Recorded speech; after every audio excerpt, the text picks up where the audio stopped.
It's good stuff. Once in a while you gotta get one.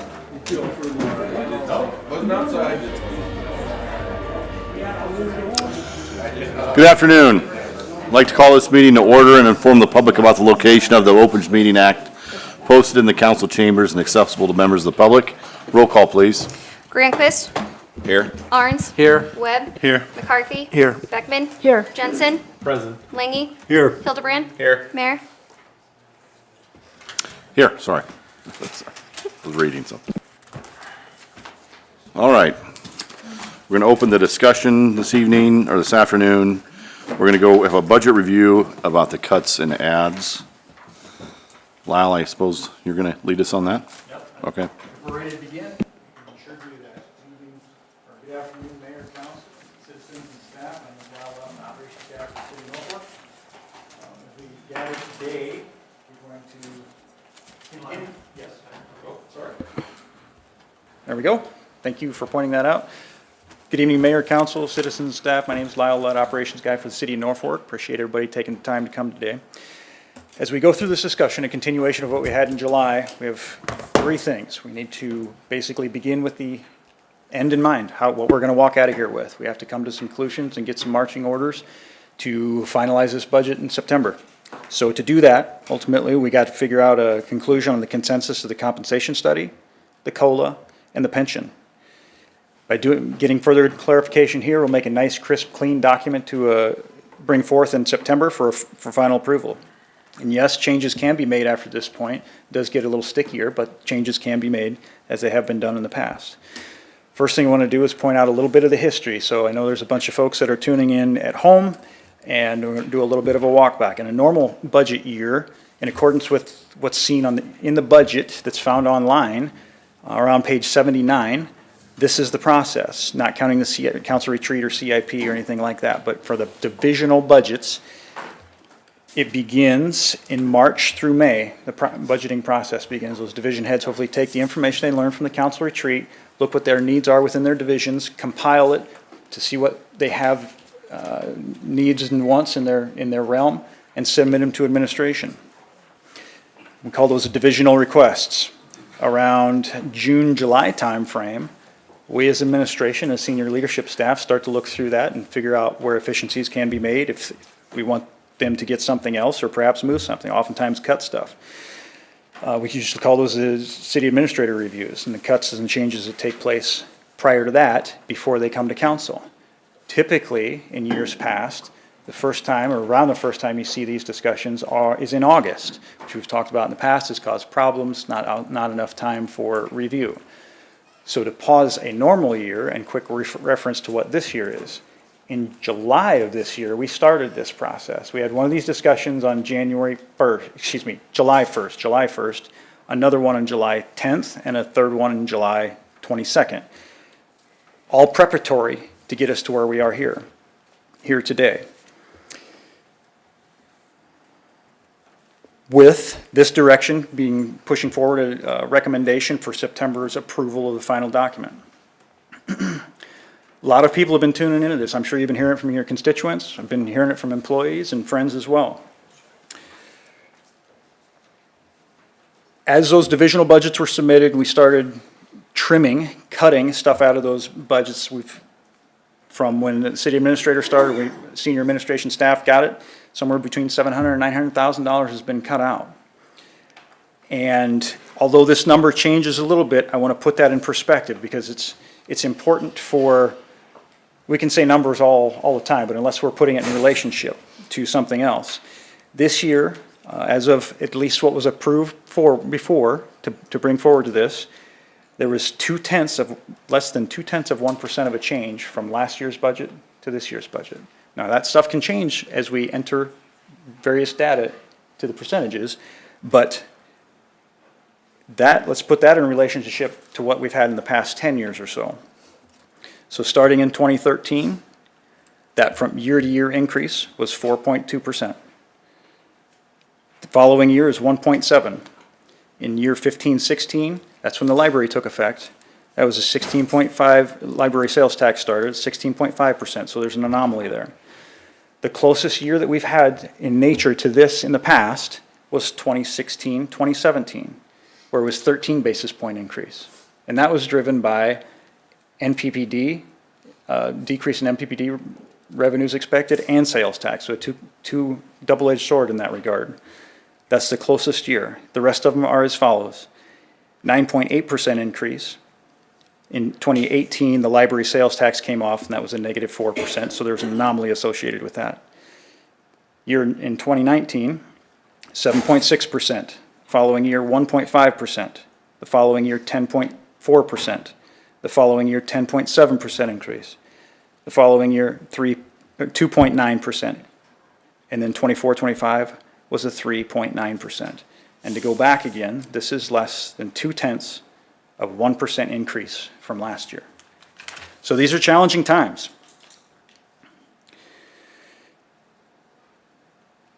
When we met on the 22nd, which was an uncomfortable conversation, I don't think anybody is going to deny that, whether you're sitting there, whether you're a constituent, whether you're an employee. The direction that we got was to, at the conclusion of that meeting, was for staff to come back with the primary goal of having a zero property tax increase. Come back with some options to consider to play into various scenarios. These July meetings have offered some opportunity for additional transparency, and I'd be lying if I said I didn't learn something here. I'm guessing a lot of you elected officials learned something. I know city staff has learned stuff. I'm guessing a lot of the citizens learned stuff as this transparency component unfolds. So with that being said, in a moment, Randy and Sheila came up with a spreadsheet to hopefully accommodate what you want to see as far as possibility for changes. Now, there's a myriad of various options that can come from there. However, it's not simple. I don't want you to think it's going to be something that you can just plunk in there and the answer trickles down. This is a complicated and complex process. It's challenging. Maybe mentally prepare to burn through some mental bandwidth as we go through this. But to get down to the brass tacks of the discussion, we got to talk about the comp study, the COLA, the pension, and then ultimately, as we make a motion to approve budgets, 31 budgets after this, the rest of them are based off of those three things there. And once we get the dust settled on that, the rest of it should be pretty cut and dried. The division heads are here, or they should have somebody, hopefully within their division, to talk in the event something, you want to get into the weeds on something specific. But we weren't going to ask them to come up. They can if you want to, but to help facilitate the process of the approval, they're sitting back there waiting to talk should the need arise, but not necessarily essentially. Ultimately, a lot of the stuff's been cut anyway, so there isn't a whole lot of other stuff to talk about. Before we kick it off, before I hand it over to Randy to talk a little bit more, do you have any questions about the general process or where we've been this far? Otherwise, the next steps will be Randy to do some talking, and then at some point we'll pull up actually in the packet, if you scroll through, you're going to see a template of the spreadsheet and then a sample of the template. And there'll be a dynamic spreadsheet that we pull up that we can talk about as well. Thoughts? Randy Gates, ladies and gentlemen.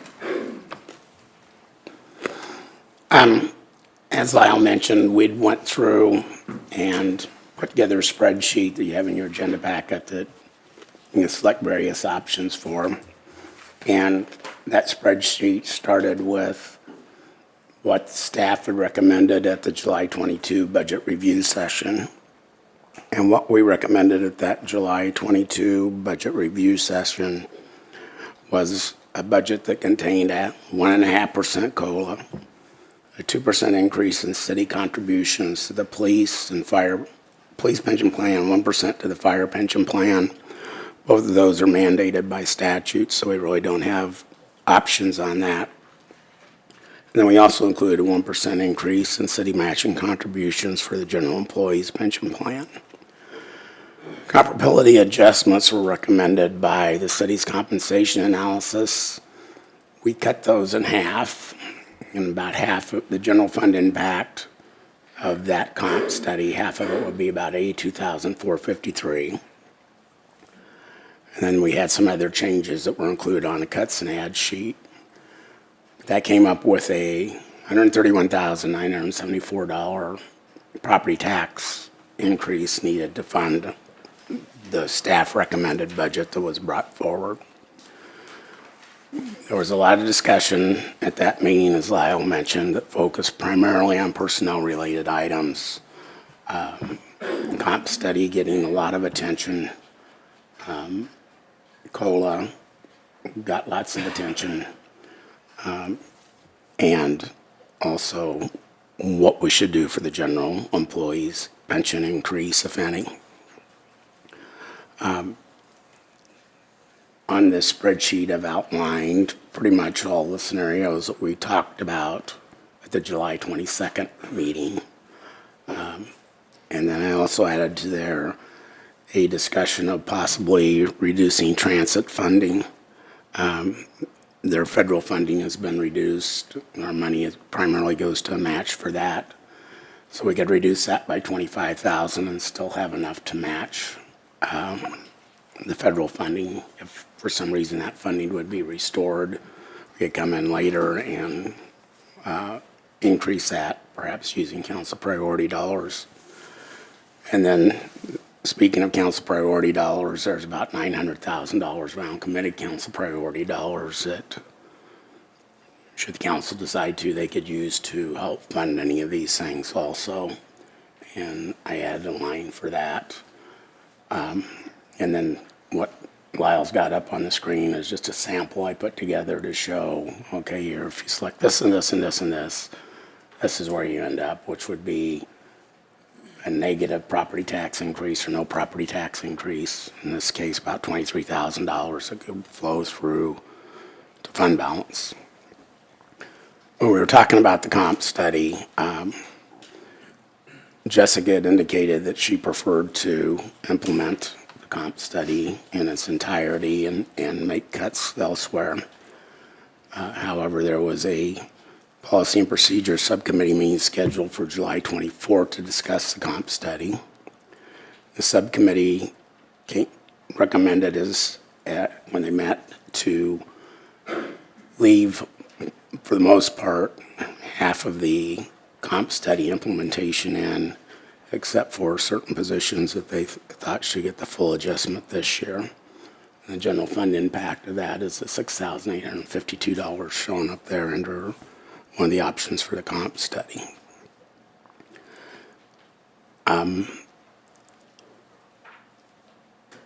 Going through these by sections, as I mentioned, the comp study, to fully implement that, it'd be twice that $82,453, because we already had $82,453 in the July 122 budget. And then if you decide to eliminate half this comp study, it saves that much money. Steve had offered up a seasonal street worker to help fully fund the comp study, and that would save $32,000. And if we decided to implement part of it fully and the rest of them only partially, that would add about $7,000 to the general fund. The COLA, as I mentioned, was in the July 1, 2022, July 2022 budget review session at 1.5%. Here's what the savings would be from various reductions from that, ranging from about $269,000 for no COLA to, if we reduce it by 0.2% to go to 1.3%, $35,000. And the general employees pension plan is in there at 1. If we eliminate that, that saves $87,000. If we go just a 0.25% increase, $65,000, 0.5% increase, $43,000. And then, as I mentioned, there's $25,000 reduction possibility for transit funding. What we came up with after discussion with some elected officials and discussion amongst the staff is to add some other options to this spreadsheet. Could you call up, Lyle, that Excel spreadsheet? So instead of doing what I'd originally thought of doing, which is just starting out with a blank spreadsheet, we actually have some staff selected options on here. And starting off with the comp study would be eliminating that entirely out of this budget, but with the intent of having fund balance go up enough that we could fund that out of fund balance if after further review and discussion we decide to implement that fully or partially, we would have the dollars available in fund balance, but nothing included in this budget. Once again, these are just some staff suggestions. I expect you guys will make changes to this as we discuss this further. We added an option for a 2% COLA. That would add $90,000 to the 1.5% COLA that was in the July 22 budget review session. And then instead of having a 1% general employee pension increase, we suggested reducing that to half, which saves $43,000. Taking out reducing the NFAC contribution from 125 to 100. All of those changes together would result in needing a $38,000 property tax increase to fund that. We'd had discussion about the need to increase property tax to keep up with inflation. And inflation, most recent CPI that's out shows a 2.7% annual increase in inflation. If we increase our property tax from last year's by 2.7%, that's $185 or almost $186,000 increase. So that'd be another $147,545 over and above that $38,000 that this already showed to give a total increase of $185,830. That additional $147,000 would then be available to fund the comp study or part of the comp study if we decide to implement that next year. We won't get it implemented at the start of the year if we take it out of the budget. Maybe sometime after the start of the year.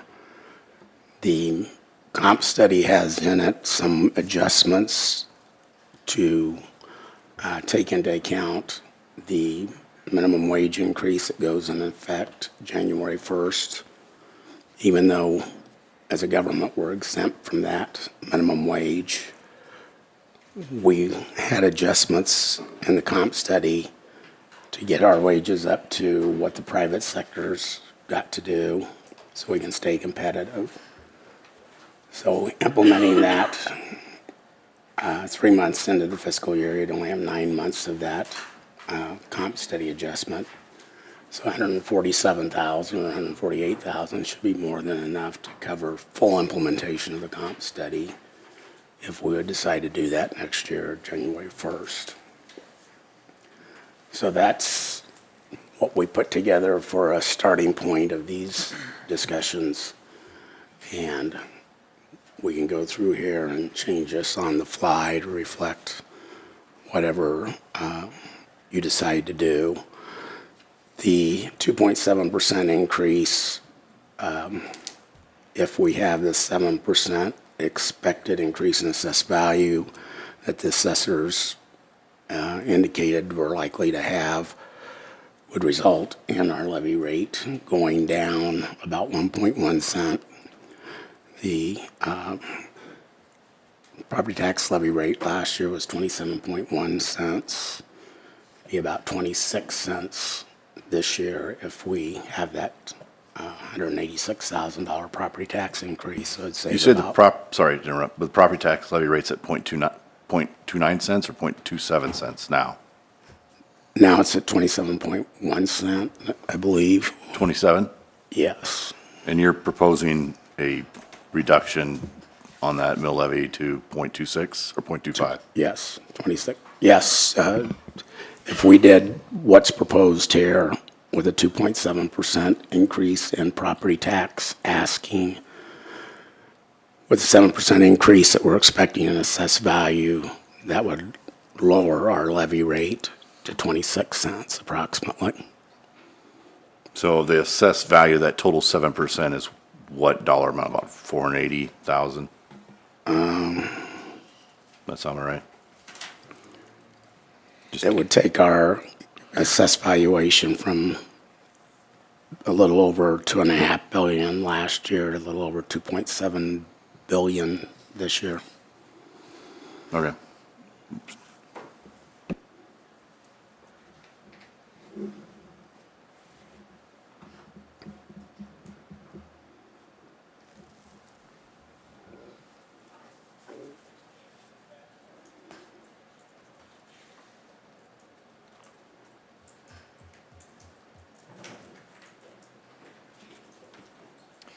So on your sheet here, you have 2.7% inflation.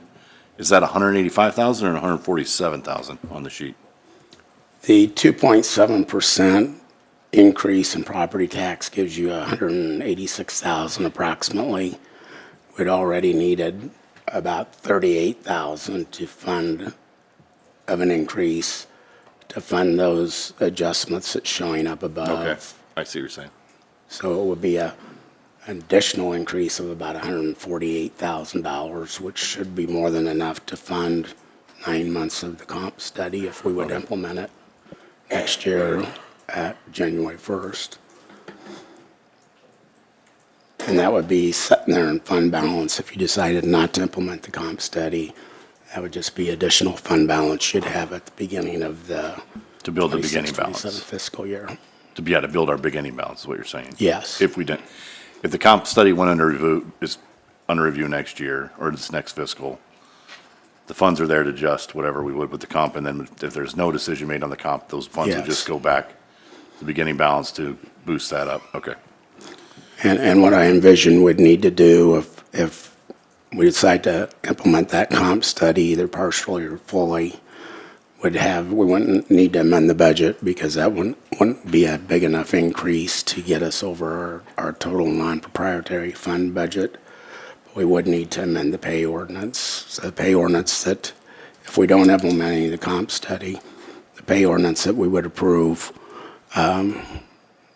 probably on September 15th, I believe that'd be the second meeting, regular council meeting in September, would not have any of the comp study adjustments in there. So whatever the council would decide to do to implement the comp study next year would require an amendment to that pay ordinance, is how I would envision that. So we would have to have the budget hearing at a separate council meeting, so on the off Monday in September, which I believe September 8th, we plan on having yeah, the September. budget hearing. Randy, I was just in a meeting, county commissioners were there, and they were saying that evaluation rates have gone up 8%, not 7. Am I wrong with that, or that? That would be even better if they've gone up 8%. That would lower our levy rate even further. But keep in mind, this is a dynamic process that Right. took place months ago, so we had to. So we'll just work off the 7%, That'd be the right? best case And if it scenario. comes Yeah, at we- 8, it would be, the rate would drop, the levy would drop accordingly, okay. And the county assessor has a fairly good idea of what's happening to the non-centrally assessed property pretty early on.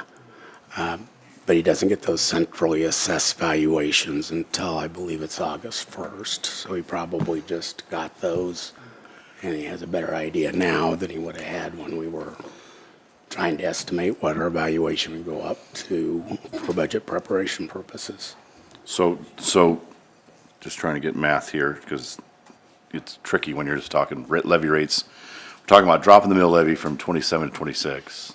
Yes, and it would And then, be, but there's still a tax increase because the assessments, when it gets kind of confusing. Yes. You're talking about reductions and up and down. So with the 7%, that's 480K roughly in an increase in evaluations on property.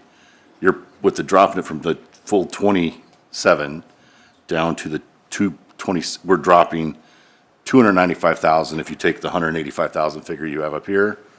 If you went to the 135 at 2%, you're dropping roughly to 100 and, yes, what that's we another originally. 50,000, another 50,000 comes off the 70,000. The 7% comes off, 2.7%. You went to 2%, that's 135. 2.7 is 185. So I think last time we were talking about 135. Now we're talking about inflation at 2.7, so that's 185. So that's an overall reduction in the assess values of Yeah, our. 300,000, right? Our assessed value is expected to increase at 7% by about 179 million. If it goes up 8%, it would be more than that. And so our levy rate, if we increased our property tax to match inflation, the property tax scheme wouldn't change regardless of what happens to the assessed value. What would change is the levy rate. And so if the assessed value comes in at 8% increase instead of 7, our levy rate will go down from 26 cents. So, in just a bit of history here, you started out with some history. So with the levy rate, what we're proposing to do with the levy rate hasn't, except for last year, in the previous 10 or 15 years, the levy rate just stayed at the same, correct? Yeah, for the most part, we left the levy rate the same, and as assessed valuations went up, our property tax asking went up. So this particular budget is kind of following suit of last year's budget, just not quite as drastic as or not quite a dip like last year, because last year was about 560,000 from dropping the levy rate. This year, we're looking at 300,000 dropping the levy rate. Yes, I Okay. believe those numbers are right. Just trying to put that just in perspective. And I think if you average your numbers, that's 5% average. Could be. If you take the library out, we've had an average of Across the board. 5% increase since 2010. Yeah, that's probably about right. I'm just, what you were saying, that's kind of boils down to that, so. And then this would be an increase of 0.16.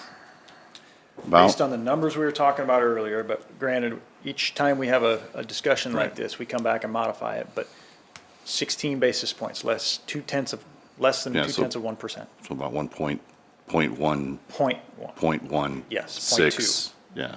I believe that 0.2. .16 was based on Yes. no property tax And then increase. you may have mentioned that 16-17, it was 0.13. Yes, in 16-17, actually, let's go to 15-16, it was at 16% increase, but that's when the library tax started. The following year, there was a sales tax issue, a sales tax concern, NPPD revenue concern, and it was 0.13. So just we're talking very close numbers to what we were talking about then. At that point, though, NPPD and sales tax. Here, we're just talking sales tax. So since we started talking we had our first CIP meeting in June. Yes. Yeah, probably, Right. yeah. Since then, from the budget you guys presented to Scott to the budget we're seeing today, it's about 1.4 million less. Or 1.35, 1.36, right around there.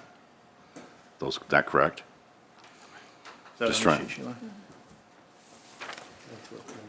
It's just, I'm rounding numbers, but that's what I'm gathering here from this.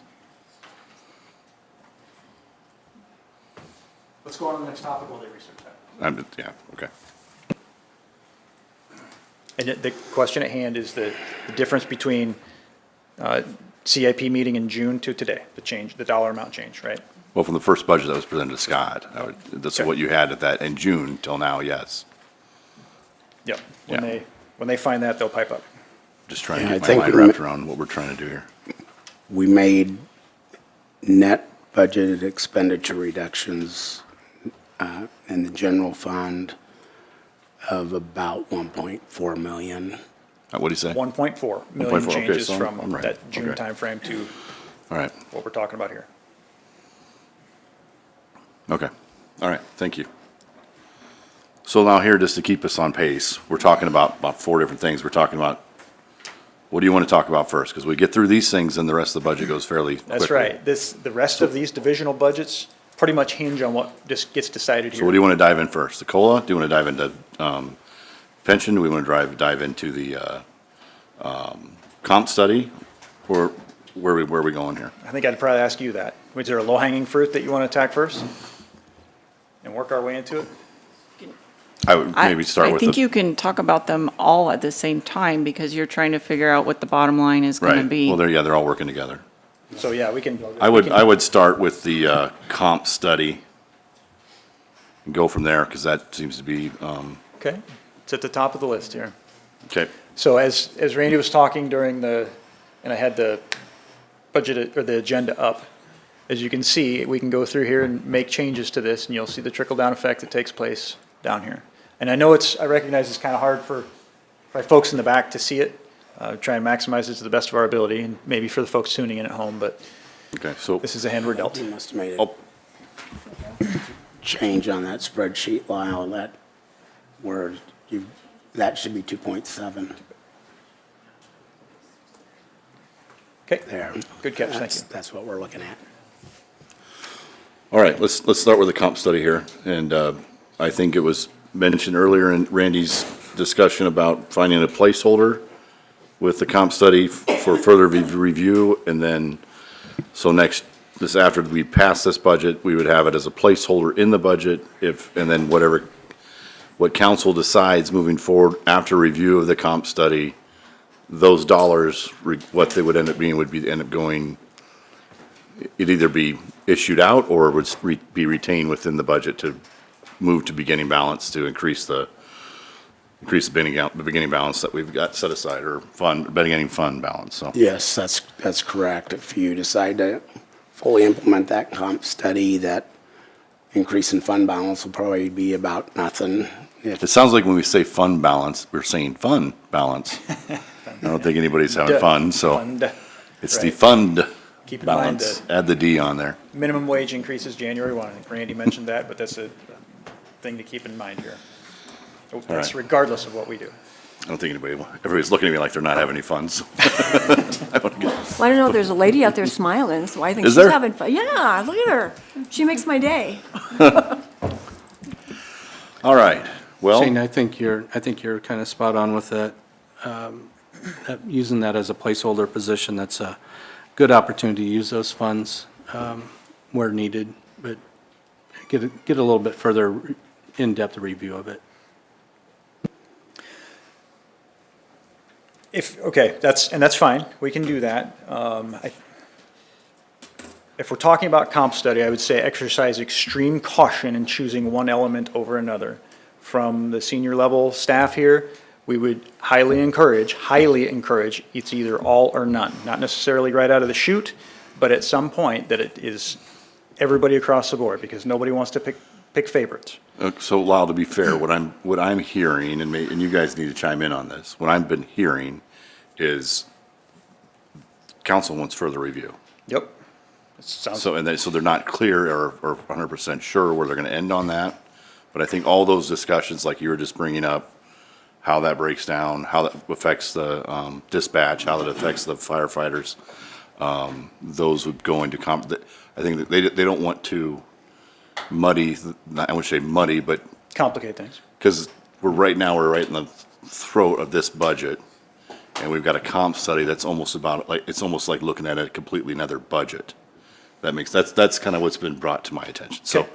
and I think they just want to be able to vet that and I'm speaking for you all, so maybe you want to chime into this. No, that's, But that's kind of what I'm, yeah. so it's not, and I want staff to know, because I know this it's demoralizing from what is being fed back to us, that this has been extremely hard on staff. In fact, this whole process has been very hard on staff from what I'm hearing.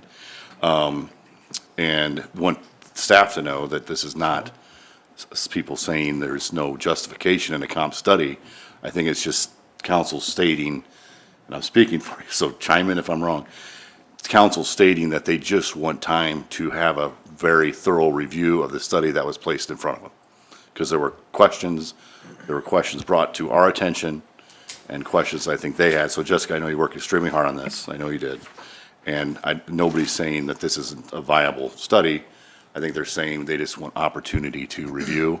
And to review this comp study from now until the end of next month, I think is asking a lot of your council. So I'm just putting it out there, and feel free to. Yeah, and I would add to that, I would agree, I think there's further review on it, but I would also probably make the recommendation that 100% go into the placeholder position, 100% of that comp study. I'd agree with that. I think that we need the ability to be able to say, we can do the whole comp study if that's what we decide, just as a placeholder and then make our, if we don't do it, we don't do it, that's fine, but it's placehold for us to be able to say, we want to do 100% of this. So I'd agree with that. I agree with that too. I think if we put this in as a placeholder, we can look and see where that ends up. But we want to be fair to all the employees. We're not trying to pick and choose. We're just trying to make right some of the wrongs as well. But I think everybody deserves to be recognized for their work. So that's what I want to say. You know, and I think today is that we have a guest here that can actually explain and answer the questions from the comp study, which some of us have asked questions and we have not received answers yet. So I think this is also a time for us to ask those questions that some of us have asked, and they can explain that. Is that right, Jessica? Okay. That what you want to do now, Mayor? Or is there other feedback first? Councilman Webb? With the comp study, I feel like what Mayor was saying is there's a lot to consider with that. I believe we probably should have been presented that long before this. I believe when Zelly came up in front of us and we had it all set in front of us in our packet, we should have addressed those concerns then. I look at that comp study and I see a lot of things. I have questions, more questions than answers. I think that to placehold it, I'm scared to placehold 100% of it because I think it sends a message to city staff that we agree with it.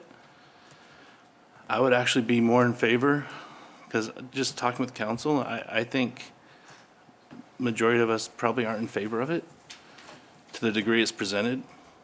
I feel like if we placehold half of it, that'd probably be more accurate to where we end up with it as far as what positions we move up in the matrix or increase pay for.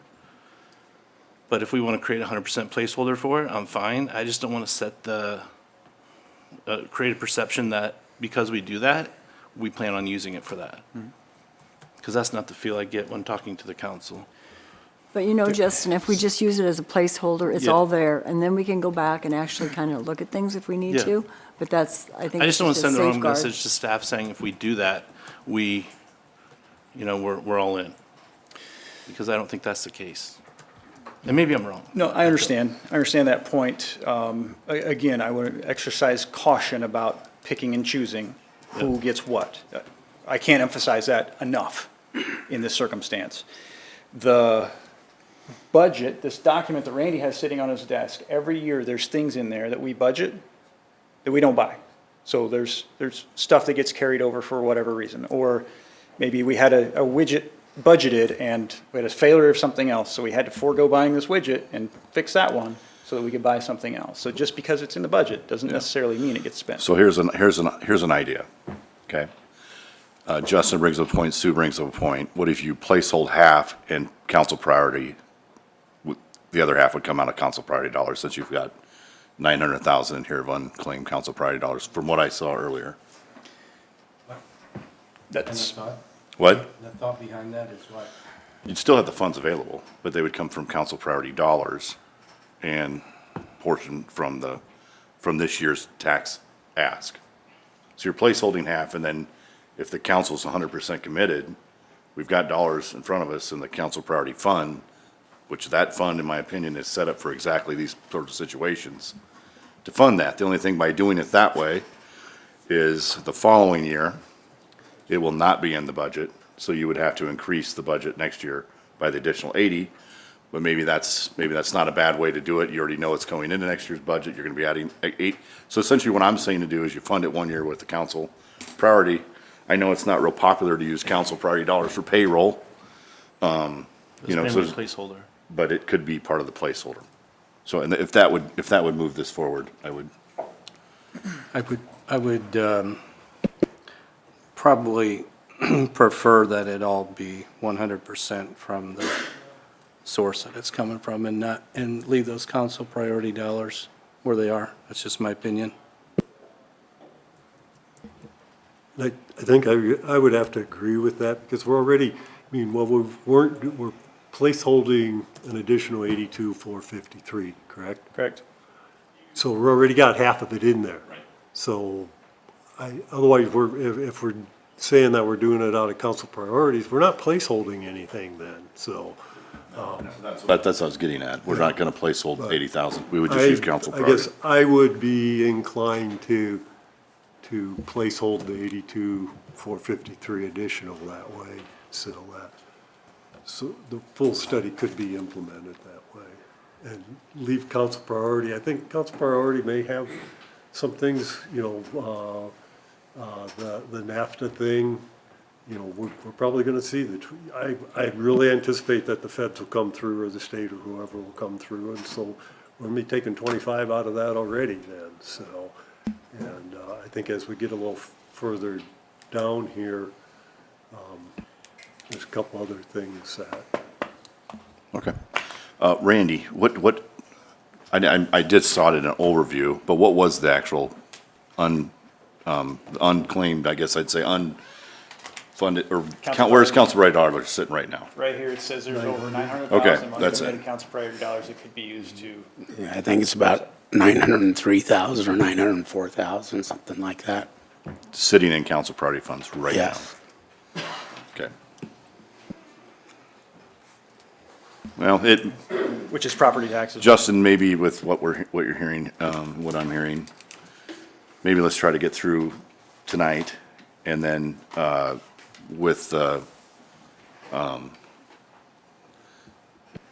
placeholder of that, and then what we see, what happens with the additional budgets all the way through, and where those council priority dollars may end up. We could always circle back. Yep. With a portion of that coming out of council priority, either at the budget reading, the budget approval meeting, but to get through today, we just need to come up with an agreement to make a recommendation. Yeah, as we trickle down through this, we're talking compensation study now and get to COLA and pension, we could come right back to the top and work through various scenarios. But I guess I also, I'd be remiss to say that I'm confident that the employees appreciate the elected officials' consideration of this. It's a study. I mean, you think about the comp plan. Basically, we're paying an outside entity for their opinion of how to grow a community. We follow that comp plan to the best of our ability. We put ourselves at risk if we don't follow it. We're paying an outside entity for their subject matter expertise on the topic. And what I think council's telling you, Lyle, is they just want the time to look at it. I understand. And it's a great opportunity for further education.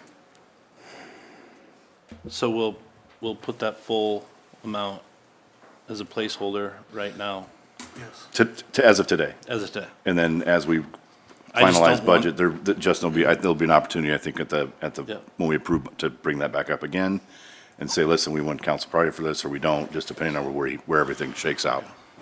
I just don't want the expectation that this is gonna be something that's easily implemented with what's been presented. Understood. Or what's been shared in documents with emails and stuff. And Councilman Webb, I'd just share with you that I believe almost every department head is present here this evening, and we do keep all of our staff update. I would assure you that by the end of this week, the message will be in front of staff that if this was to happen and 100% of the dollars were to be held back, there's no guarantee until this body approves any kind of an increase or moving that forward, whether it's 3 months from now, 6 months from now, 9 months from now. I'm pretty confident staff isn't going to assume that just because you held the dollars back for the full comp study, that there's no guarantee. I appreciate that. All right. Corey, you had, Do we want to talk about the comp study, why we have a guest here that completed the survey? I mean, we've had citizens reach out to us and ask questions. Might be the time to go ahead and answer some of those questions. Or do we want to move on? It doesn't matter to me, but if we got the company here that did the study, now's the time to ask, because otherwise we haven't been getting any answers, really. I just don't feel like we're prepared to just dive into because we're considering the entire budget right now. That's my feelings. Okay, that's fair. Councilman Hildebrand, I will say that we've talked at length about this, and your questions deserve to be answered. Jessica's primed and ready to do that. She's talked to the company. they'll come as many times as they need to. We'll meet as many times as we need to and have those conversations. So that commitment is legitimate. You deserve to feel comfortable with that. Ask every question you have, and it deserves to be answered. So that's widely understood, and the message is loud and clear, well received. We will make that happen. So between now and any decision you make going forward, there will be full opportunity to vet that as deeply as you want to in every way that you want to. And Jessica's made that commitment openly and honestly that she's prepared to do that. So I just want to make sure you are aware that will happen. If you choose not to do it tonight, it will happen. Okay, fair Well- enough, thank you. Will it be happening with the public and also involved, so they could ask questions if they have them? We can turn, however you prefer to do it. If you want to do it a work session I that's think that legally we should. advertised, we can do that, however you all want to do it. But I it needs think to that be would- talked about in the light of day. That's great. And Jessica's prepared to do that, and the company is committed to being here to answer those questions to your satisfaction. So Yeah. So we're making the commitment tonight to make that a work session then. How about, do you want the subcommittee to rehear the discussion again? I think Jessica's First, already prior to? moved forward with getting a subcommittee scheduled to start things off. If you don't want that, we can certainly do it differently, but I would think maybe a subcommittee rediscussion on this topic to get further, once this dust settles from all the budget stuff, and you have the full bandwidth to concentrate and microscope to look at this, start again with start again with the subcommittee and bring it forth from there. I think that's a great idea, Lyle. Let's do it that way. So a Yeah. do-over. Yeah. Somewhat of a, I would say a reevaluation perhaps. All right. Well, we could use that subcommittee to figure out the best way to propose setting up a work study or whatever with the entire Work council. session? A work session. Right. So, Correct, I agree. Frank, we took chairs out of the budget, bud. No, I'm still sitting down. I set you up, Frank, I'm sorry. They don't make phone books anymore, otherwise we'd get you one. Oh, yes, I do. I got two of them. You got two of them? All right, might have to bring some phone books. You sit on them too long, they hurt. All righty, so Down the does list? that give direction for the comp study to staff then? I think so. Are you comfortable? Yes, what I'm hearing now is do it like we have it up here, or take it totally out of the budget, but we will have enough money in ending fund balance over and above what our target was to fully implement the comp study if you decide to do that next year. All right. With that being said, let's move to the COLA. We're trying to set up a policy and procedure subcommittee for the end of August. So Okay. just to Well, let's keep it online. do the COLA and pension go together, or we just want to talk COLA and then go pension, or you want to go pension? What do you guys want to do? I think they go hand in hand. Okay, so COLA pension now would be a good, COLA pension, let's start with that, or move to that. I think what we do know for certain right now, 2% police, 1% fire on the pension. That's Set in cut, stone. set in stone. Okay, just putting that out there. Now let's move from there. Yeah, that's not a city decision, that's a state decision. That's a state, yes, right. Duly deserved state this- suggestion or recommendation, so. Well, who's going to start? Go ahead. All right. Kind of the consensus, I think, is looking at all these different numbers. There's obviously multiple options available. One that I'm maybe kind of in favor of, I wouldn't mind trying to advance, is I think we could go with that COLA, go to the 2% COLA, but that may follow up with a 0% pension. And the reason I'm thinking that is if we do that 2% COLA, it's going to have an increase on those wages, which in turn will also kind of automatically have an increase on that pension with the wage increase. So I'm kind of thinking you can get two of them. You can get both to increase, but I'd like to just see a larger increase on that COLA at 2%. Okay. And do you want to run the scenario of eliminating the, or what's that? Yeah, could Randy run that scenario? I think he probably can.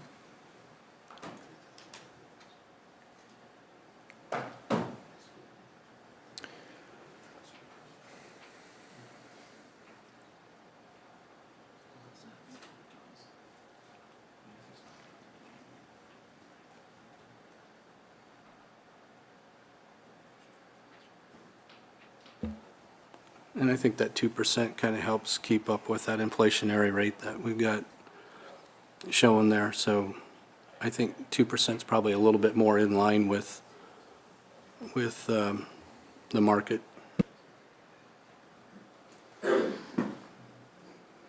I would ask the question, Randy, is when you figured out those pension increases, is that 0.5, or those 0.25 and 0.5% increases, did that include then the adjusted wages going up, say, $90,000? Does that include that, or is that based on last year's wages? Does not.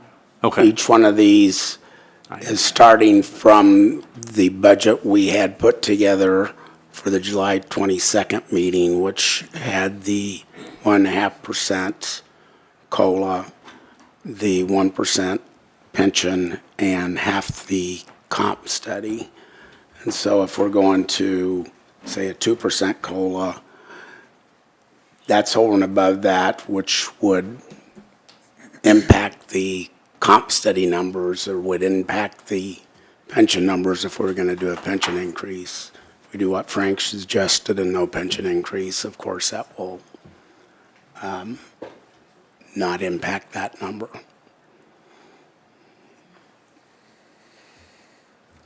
But whatever you do, it's going to, likely the bottom line will be different than this because the effect each one of these three have on the other two. None of these decisions are made in a vacuum. Correct. Right. Whatever that is, plus or minus, will flow through to fund balance.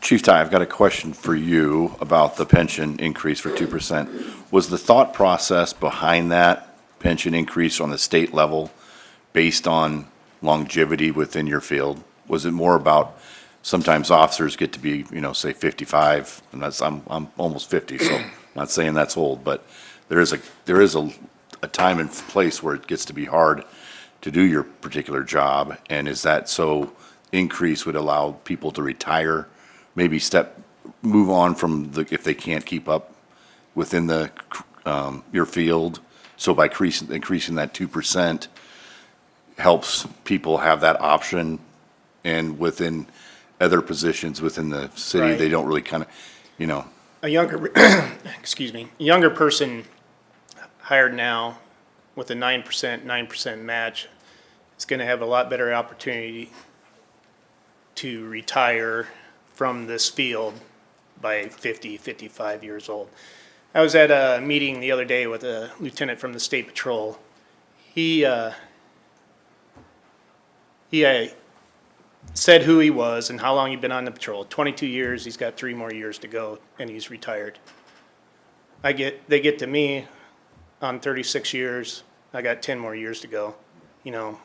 It's a young man's game, so that's why they did that, yes. I just want to make that out there, because I wanted the rest of the staff to understand that's kind of what the thought process was behind that 2% increase, and that was, and I know that falls true for the fire department also. So it's a young person's game, and the 1% this year, 1% next year would then get you you've already gone up 1%, right? Am I right with that, Chief Froggy? Employee contribution has, but the employer contribution starts 1% this year, 1% next year. And that's the same logic behind that, correct? That essentially new employee starting tomorrow, younger, would have more of an opportunity to have that when they, you kind of age out. I mean, you got to get, it's what it is, so. Chief, before you step down, where does 9% put us in line with what the State Patrol does for their retirement?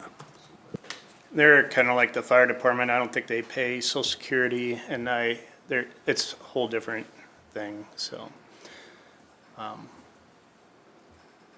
It's hard to speculate, you're the expert, it depends on the market and what vehicle you use to get to the end, so.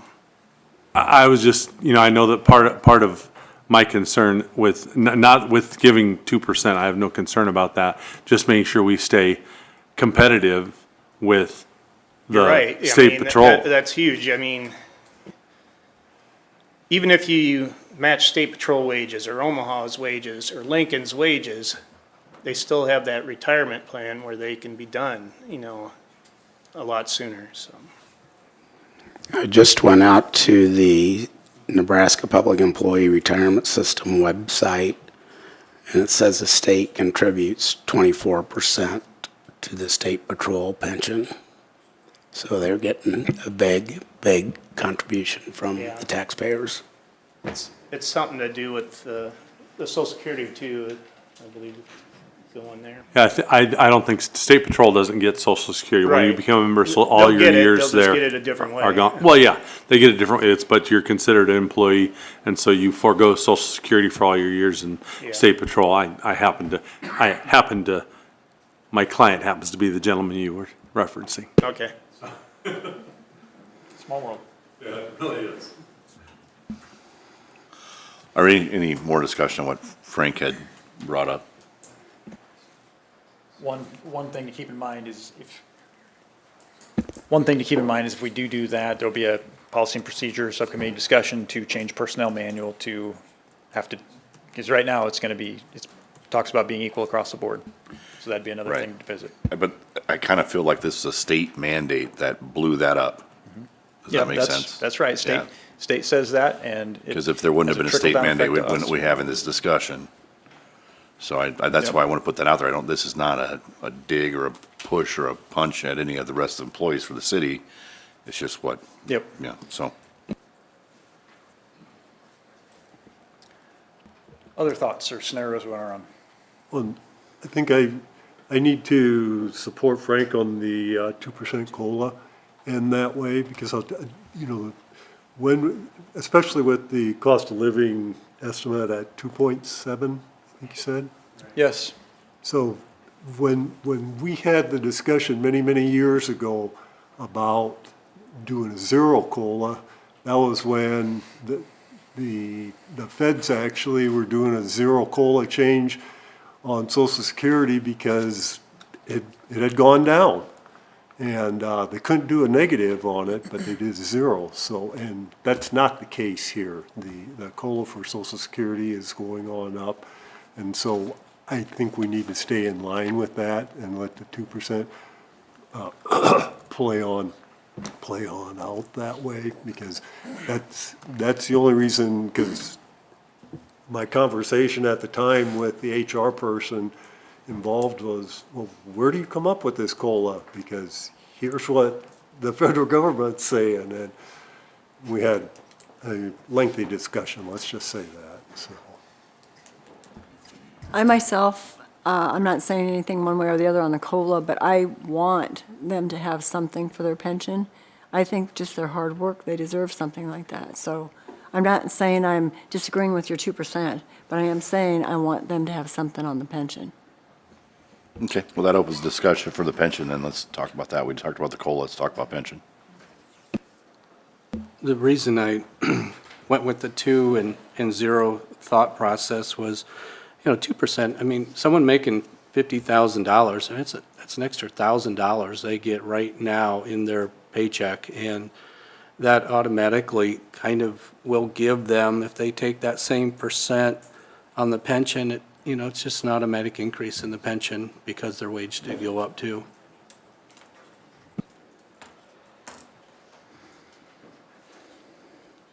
Yeah, I feel it's important that when we make increases, and obviously this isn't even matching the cost of living, the inflation, we're still 0.7 under that. But when we do give increases as an elected body, we have to justify those increases. We have to say, we are giving that because the market is demanding that. This is our competition to retain and hire good employees. I don't think, because it's not our money, we don't have the luxury to say, you know, you work hard, I just want to give you more. We have to be in line with what the state demands of us and asks us to do, and we have to be in line with the market, what it takes to recruit talent. So I'm all in favor of talking about doing more, but from an understanding that we're not within the market. So I always want to do what's right for the employees in the city, but it has to be facts-driven to do that. So I feel like the 2% COLA, I think it's a little bit under where we probably should be, but I think it reflects the budget we're dealing with. And I think, like Frank says, it gives them more pension at the end of the year that we have to match, so.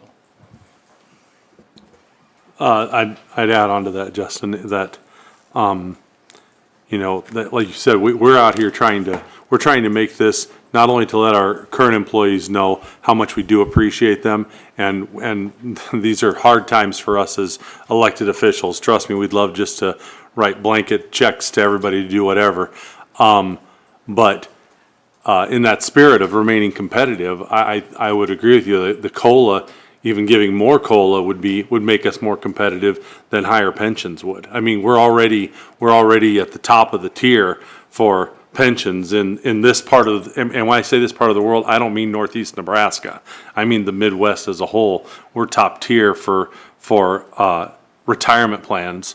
So, and if we don't give them the bigger COLAs, we'll fall behind in wages, which is something we don't want to do. It's a lot easier to make up some pension stuff in the future if we have to than it is to make up COLAs are big chunks. You know, you don't give one. Now all of a sudden you got to do a 7%, an 8%, and 9% cost of living adjustment just to stay competitive. So I think it is in the city's best interest and our constituents' best interest to make sure we still retain the best talent that we can, that we do as much as we can on the COLA. And like Frank said, it does increase the pension, because even if their rates stay the same, they're putting more money away and we're matching more money. So literally a 2% COLA is a 2% increase into their pension for the city dollars, because we're going to be putting that in as well. So, you know, and I think that's the big point that I'd like for us to really hone in on, is the fact that wages for our staff aren't just thank you. It's also, how do we retain the best people for the city of Norfolk to ensure that we remain one of the great places in the state of Nebraska. So I would agree with you guys entirely on that. I kind of look at things on a historical perspective also a lot. So, you know, that's how I rate, you know, you can look at things and see what they did in the past. You've had a number of, you know, you're only a council person for a short period of time, or sometimes a long period of time, or two times. But looking back 20 years, the average has been 2.5% on the COLA. That's been the average over 20 years. So put that in perspective a little bit on what you guys are stating. So I suppose these conversations have been happening for 20 years or before that, and sometimes it was 1%. Not too long ago, it was 6.5%.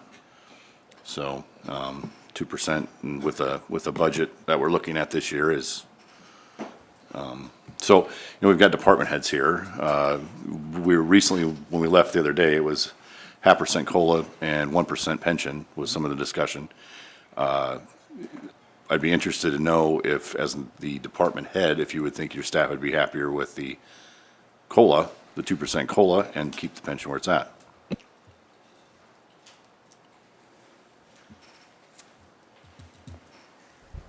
Does anybody want to talk? Attaboy, Chad. There you go. I can only say so much, so. Well, to be fair, we had to play within some certain factors this year, so we're looking. It's kind of like COLA 2%, COLA goes here, pension goes here. You got to play within those numbers. So, So, just speaking with my staff, I think they would be more appreciative of the 2% COLA at this particular. Tell everybody who you are. Oh, for the folks excuse me. listening at home. Chad Roberts, Water Sewer Director for Norfolk. But, yeah, speaking with my staff the last 2 weeks, the 2% COLA would be the thing that they would support the most right now. Awesome. Thanks, So Chad, they'd be okay with the pension staying right where it is, as Well- opposed to, With the COLA right now is the one that's the most thorn on the rose, so Okay. to speak. The pension would be a nice asset when the time comes, but the COLA is the most important thing right now with the staff. so have you and your staff discussed what percentage for a COLA, or have you kind of? We really haven't. You know, after our last meeting and stuff, we went back with the different options. I kind of presented everything to them, you know, what could happen, what couldn't happen. Just the idea of not receiving a COLA was pretty damaging to the staff. So they'd be more than happy to give up a pension for the COLA? I believe they would, yes. Okay. Would any So- other departments come and speak on that? I'd like to hear more input. Nothing says that next year that we can't increase the pension. If the funds are there, the sales tax comes in, there's nothing, and listening to Chad, if the COLA's more important to the employees, then I guess I'd like to hear from other departments Yeah, if they but- have the same but feeling. I'm 'cause saying that'd is be if they got- something to support as a body. That would be, I'd also like to know, how long has the pension been at 6%? Or, sorry, 7%. I just made a cut. Nobody, Fires changed, do you remember when fires changed? We'll look that up. be interesting to know, because When you were chief? Yeah, so that'd have been, Scott, when you 5 years ago? started, what was the pension at? I was thinking it was at 6, but the last time police changed, general employees changed, fire was behind, and then they came, then they caught up. So it's been staggered. It's been, you know, every time there's been an adjustment, they've always tried to keep it similar. that's kind of how it goes. One public safety element goes, and then the other one follows suit, and then employees after that, general employees after that. It's There's just always been how- a first move and nature of the then, beast. then the adjustments after that.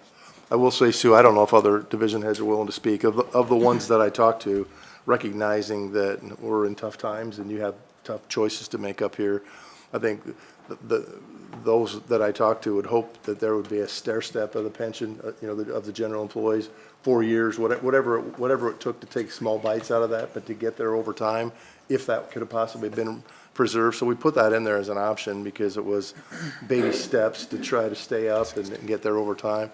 And that was some of the feedback that I got back, if possible. We know we got to do the 2 for police. We know we want to do fires.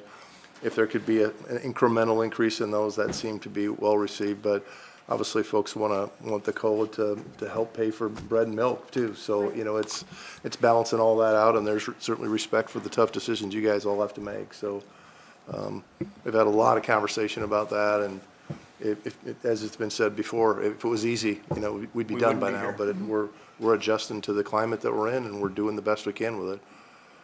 I And it appreciate was- that, Scott. I mean, I really do, but I guess I'm sorry, Randy. I was just going to say, it was 10 years ago, October 1, 2015, when it went to 7%. 20 what? 2015. 15. 10 years So ago. it's been 10 years. Time goes like that. I remember starting at 20 years old, 21. I didn't care about my retirement at that point. But at some point in every employee's career, whether they're here or wherever it's at, that youthful exuberance converts to wisdom to where they go, where's my retirement? How much longer can I shoulders and backs and knees hold up to this? And as you know, that first dollar you plunk into your retirement account is the one that gets you the most for retirement at the end. So the COLA is appreciated, and there's value in retirement as well. Did that answer your question, Mayor? There? Yeah. Or No, it was me. Councilwoman's? Okay. So we're at 6% pension fund. I'm joking. I'm joking. I'll keep correcting you. You can say it. 7% COLA. Yes. Not a funny joke, right? Just gotta break it up a little bit. I'm getting a lot of stares. I'm feeling nice in the back, Mayor, here. Trying to see if I can get, Seriously. just crack one smile here and there. That lady is still smiling. Trying to get the streets department to smile over there. They're not. They're kind of looking at me like cross-eyed, so. Okay, any more discussion on this? So Randy, I think that's what we'll prepare for and we can have, again, this is a recommendation today. And if it becomes more apparent that the pension needs to be re-looked at, we'll look at it again in September. Let's review this one more time so we're all on the same page. As we go through this chart here, eliminating the comp study, a yes makes this element 2% to 90,000. Elimination of pension, 87,000, brings us to that. Is that accurate?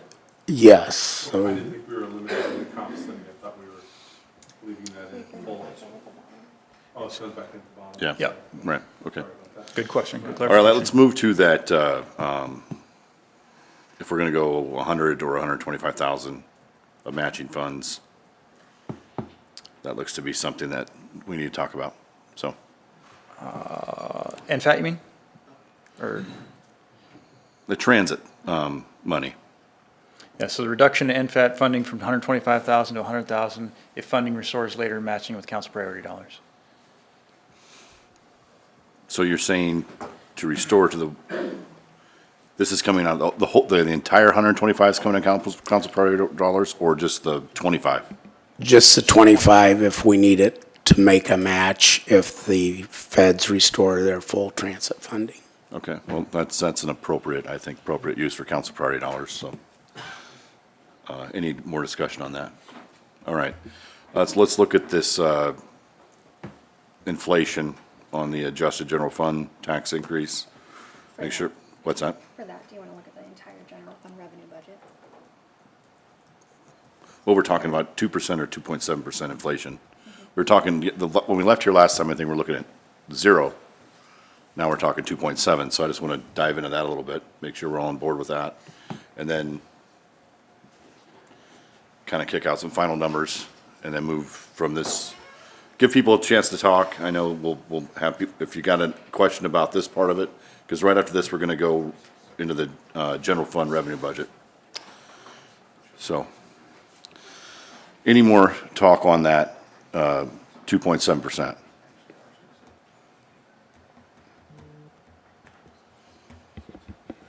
Shane, I don't have a question on the 2.7%, but I do have a question with transit.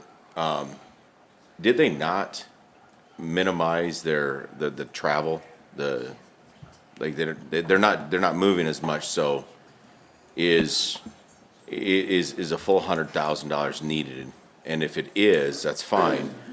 But if we were to reduce that 100,000 a little bit, and then as needed, we could increase, $15,000 or $20,000 at a time, versus giving all 100,000 4 times a year in each quarter. So you propose to wipe this out of the ask and then put it through, making an ask out of the. I'm just saying with the reduction in rides. Right. Because of the state funding, is 100,000 needed? Could we get by on 85 with the reduction of rides? Correct me if I'm wrong, Steve, but one of the biggest challenges with transit is coming up with a 20% local match. So I don't quite understand how the federal government cutting the budget translates to us cutting our budget to them, because we still struggle finding the local match locally for the existing budget. Yeah, so what happened was, it wasn't the feds that cut, it was the state that cut, because the states the states had maximized, or the requests coming across the state from all transit agencies exceeded the amount of funding that they were getting from the feds. There's a new administration in the DOT transit office specifically, and so I think there's a little bit of learning curve going on there in terms of understanding how much unspent dollars are rolled over every fiscal year. And so they're currently, the 15th of August, they had requested all the fiscal years end in June. And so they're, August 15th, they want all agencies to have their end of year financial reports in so they can see how much transit funding, federal funding is not being spent last year that they can roll over into this year. Based on what that looks like, then I anticipate a conversation with them here in mid to late September about whether or not we can ratchet back up and get closer to the full budget that Transit had submitted last March. Regarding the local match, yeah, and so that 30% reduction in budget would push you from 125 down to about 87.5, roughly 90,000. I would say there could certainly be a conversation there. One of the things that's going on at Transit is they're looking at, there's a couple components in there that sort of self-fund in terms of the cost of the ride and the revenue that's received back. They're looking to kind of pull that a little bit aside so they can maximize the amount of transit service that they're providing here in town. We know it's a pinch. There's a lot of calls for rides that aren't being serviced. That 30% reduction in funding resulted in about a 40% reduction in rides. And so there's some things going on there to maybe see if they can't flip some things and get those numbers of rides up. But Steve, is that within city limits the rides are down, or is that just excluding the rides outside? the rides, they did pull back to provide, because the city is the only entity providing, or the primary entity providing local match. None of the surrounding communities are, none of the surrounding counties are. So they pulled back just to be able to provide service to the city of Norfolk, because that's where their local matching dollars are coming from. But we're still giving the same amount of rides locally, aren't we? Like within the city limits, or are we down on that No, too? I would say that's been cut, that's probably about a 35% reduction in rides locally. I know they are not doing rides they used to have a kind of a school route established, and so in the mornings they were picking up a lot of school kids. They had some of their larger buses running. They are not doing that school route service this fall. So I would say there's probably close to a 30 to 35% reduction in rides within the community. The other piece, though, that local match, that 89, or roughly that operational cut, does not include vehicle purchases. So to keep it at that 100 provides about an extra 10 in there, which is what it costs to replace one vehicle. Vehicles run them around $90,000. That's about a 90% match by the federal government and the state government. They pay 10% of that, runs somewhere around $9,000, $9,500 for a vehicle, and usually they try to replace a vehicle every year. So that difference between the 87.5 and the 100 is roughly the cost to replace a vehicle. What's roughly, I mean, it's kind of going past, but I know we're looking at a lot of minivans. What's the cost of a minivan? They just received the minivans with the wheelchair accessibility. I don't have a good number. They're in that $85,000, $90,000 range for a minivan. And again, I believe the minivans are a 90-10, 90% federal and state and 10% local match. They did just get a Ford Transit, a taller Ford Transit that was paid for by CARES Act funding through another agency. That agency folded and was not able to continue service. And so that vehicle was offered to Norfolk Area Transit at no cost. Brand new vehicle. So the question I have, Steve, with our existing budget with Norfolk Transit, do we have the local match? They would need at least 90,000 of this. Okay. Yeah, and that's with that 70% reduction in funding. If that funding comes back through the state, they would need more. So that just puts us back at the 100,000 then. It's an unfortunate problem within the transit world, I guess, but you hate to throw good money at bad. So, keeping that 100 in there is probably a safe bet. And if lo and behold, things will then turn around, I think that's a tremendous ask for council priority dollars anyway. That's what they're for, so I would just go with what's recommended, and I think, and move forward. We can, again, this is for review. It's going to go in front of us in September. You'll have time to hash that out. If that needs to change, we can change it then. All right. Any other thing on the budget overview cuts and costs? From council, questions? If not, I'm going to ask anybody from the public if they'd like to come forward now and discuss. This is the bulk of the budget reading tonight. This transfers for everybody's budget, so the other budgets will go relatively fast compared to this one, this discussion, because this kind of changes everybody's budget just right down the line. So if you want to add or discuss, please come forward now.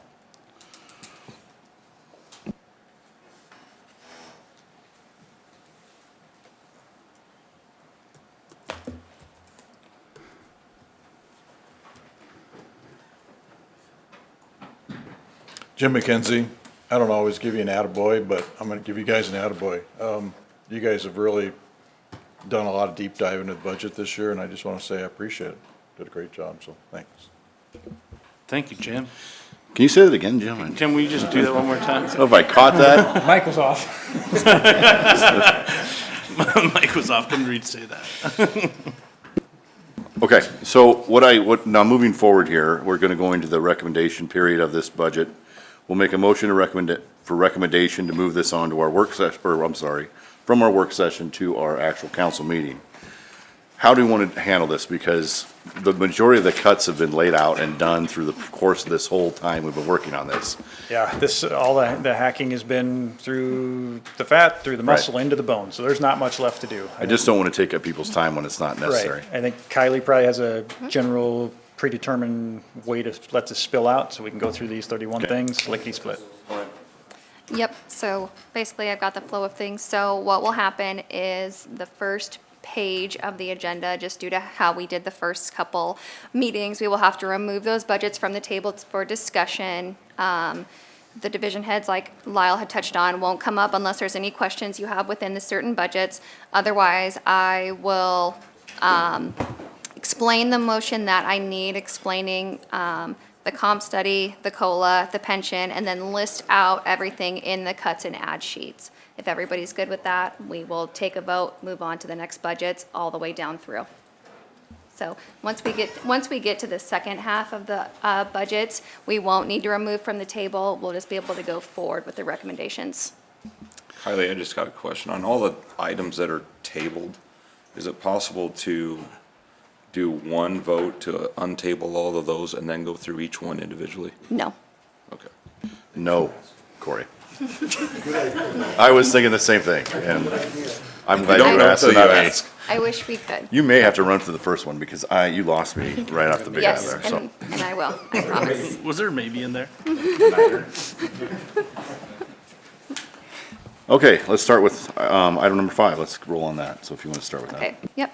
So at this time, I need a motion to remove the general fund revenue budget from the table. I'll make a second. We have a motion, a second. Please vote.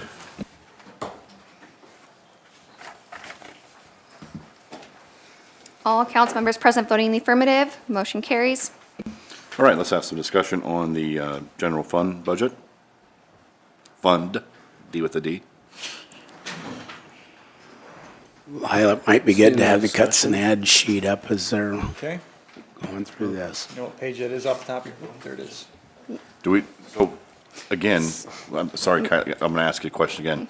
Since we just hashed out the bulk of this budget, and we've already done the cuts and adds, do we need to rehash that, or do we just motion, discussion? If there's no questions asked, can we go to vote, or do we need to? Go ahead.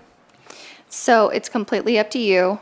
We have the cuts and add sheet here, so you can kind of see what's going on within the general fund revenues. So for example, for the general fund revenues, what I would need is, for example, a motion to increase the beginning fund balance by $20,000, decrease the property tax ask by $295,959, which gets us to that 2.7%. Add in a contribution of $100,412 from the senior center to pay for the cost of the employee, and remove $400,000 in the lodging occupation tax.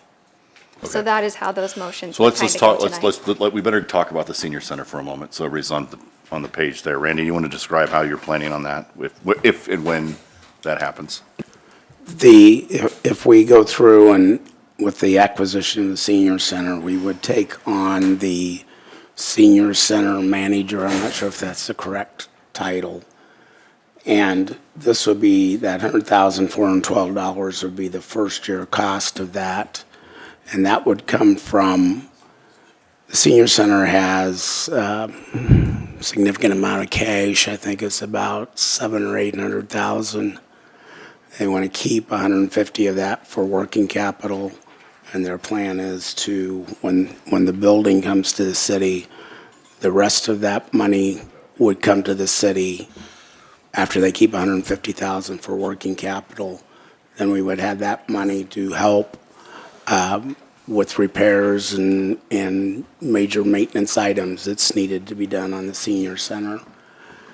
This would be an exception to that. We would, this first year when we're short of funds and trying to make the budget balance, we would take of that $400,000 or $500,000 that they're going to be giving us with the building, 100,000 of that, $100,412 of that to pay for the first year of their manager. Just so the public knows what we're talking about here, so it's not, we're not trying to throw anything at you that we haven't, and council for two, because I'm not sure if everybody's aware. The senior center has approached the city in a way to work through a partnership with the city taking over the senior center. Now, obviously, you guys have got to get fully vetted on that, and those discussions have to be made, but staff is now just cautiously making sure that we have this so we can have the discussions as we move forward, and Nate will be very directly involved in those conversations, but those conversations will be had. Public will have an opportunity to talk on those items, but this gives us the opportunity, I'm assuming, and correct me if I'm wrong, to have those discussions and get this ball moving one way or the other. Yeah, So, I'd say that's exactly right. Not knowing exactly what the future holds with that whole deal. We'll let the elected officials know, and maybe not even all the employees know this yet, but we're going through a due diligence phase of evaluating the properties that are there, and making sure the subject matter experts within the divisions, fire marshal, inspectors can go through and look for their red tag things that we need to factor into for long-term considerations. We'll put that all in a packet, and we've got to do an appraisal, assemble a packet for you to look at so you can see exactly what we're tying into if this becomes a city acquisition. And that's unfolding now. yeah, it's just, this isn't something that we're going to throw under the rug and try to run by people. It'll be in front of you. Yep. It's been asked, we're working towards that presentation, and this allows us to do that, so. Okay, so there's 4 topics there I think you wanted, or is that the one you wanted to talk about, or is? That's it, yeah. Okay. Everything else makes Okay. perfectly good sense. Okay, we have a motion to second with discussion. Any discussion from the public on this presentation we just received? We don't have a motion in a second I yet. thought we did. Oh, for table, okay, sorry. Okay, so the budget has been reviewed. I need a motion to Yep. second to approve the review for recommendation to Yep. move this to our council meeting. So moved. Do we have to do that with the adjustments that Kylie noted? Yep. Can I just read a short title? Would that work or no? So, well, we can go ahead and I'll just do it real fast. So we need a motion to increase the beginning fund balance by $20,000, decrease property tax by $295,959, add in on the contribution by the senior center of $100,412, and remove the $400,000 in the occupation tax ask. Just need a motion and second. I would move to do that then. Second. Motion is second. We have a motion second. Any discussion from the public? Seeing none, please vote. All council members voting in the affirmative, motion carries. On to item number 6, I need a motion of a recommendation of the budget, or of the administration budget. This item was tabled at the July 22nd, 2025 budget review work session meeting. I'll make a motion to remove the administration budget from the table. Second. We have a motion and a second, please vote. All council members voting in the affirmative, motion carries. All right, Kylie, take it away. Okay, so for the administration budget, if there is no questions for me, I would need a motion to recommend forwarding the administration budget with advancing the full balance of the compensation study fund contingent upon formal approval of the compensation study implementation, approving a 2% COLA, approving a 0% pension increase, removing the office nameplates for $3,000, removing the charging station subscription for $4,500, decreasing the Motorola radios by $600, removing the mayor congressional city training for $2,925, decreasing CPR training by $1,000, removing the HR library dues by $270, removing the mayor publications to the Omaha World Herald and Lincoln Journal Star for $825, removing the training room projector for $3,500, removing the council chambers lapel mic system for $4,500, decreasing the cost of the admin tablets with the docking station by $1,500, reducing the NFAT transfer by $40,000, reducing the Keno transfer for the turf contribution by $12,500, reducing the council priority transfer for the streets pedestrian signs by $17,000, and reduce office furnishings by $13,000. I promise that's the longest one. That was the chairs, just so everybody knows. Placeholder, we need a placeholder, Frank. No, I'm joking. Maybe that should be council, there you go. All right. With that, I would move that we move that forward per what Kylie stated. Second. We have motion and second. Any discussion? Discussion from the public? All right, seeing none, please vote. All council members present voting in the affirmative, motion carries. Right, on to item number 7, recommendation of the group insurance benefit. This item was tabled at the July 22nd, 2025 budget review work session meeting. Make a motion to remove from the table. Second. Motion and second, please vote. All council members voting in the affirmative, motion carries. Okay, So if there are no questions on this fund, all I need is a recommendation to move this budget forward. I'll make the motion. Second. discussion? Seeing none, please vote.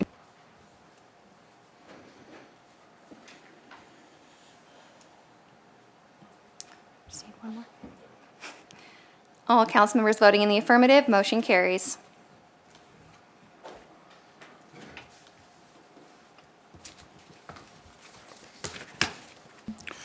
So when I ask discussion, just raise your hand if you want to talk, because I'll say discussion, raise your hand if you do want to, and then if not, if I don't see a hand, I'm just going to go to vote. That's all right? Just to move forward. Item number 8, recommendation of the engineering budget. This item was tabled at the July 22nd, 2025 budget review work session meeting. I'd move to remove the table.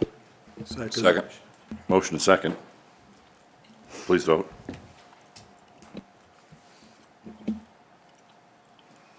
All council members voting in the affirmative, motion carries.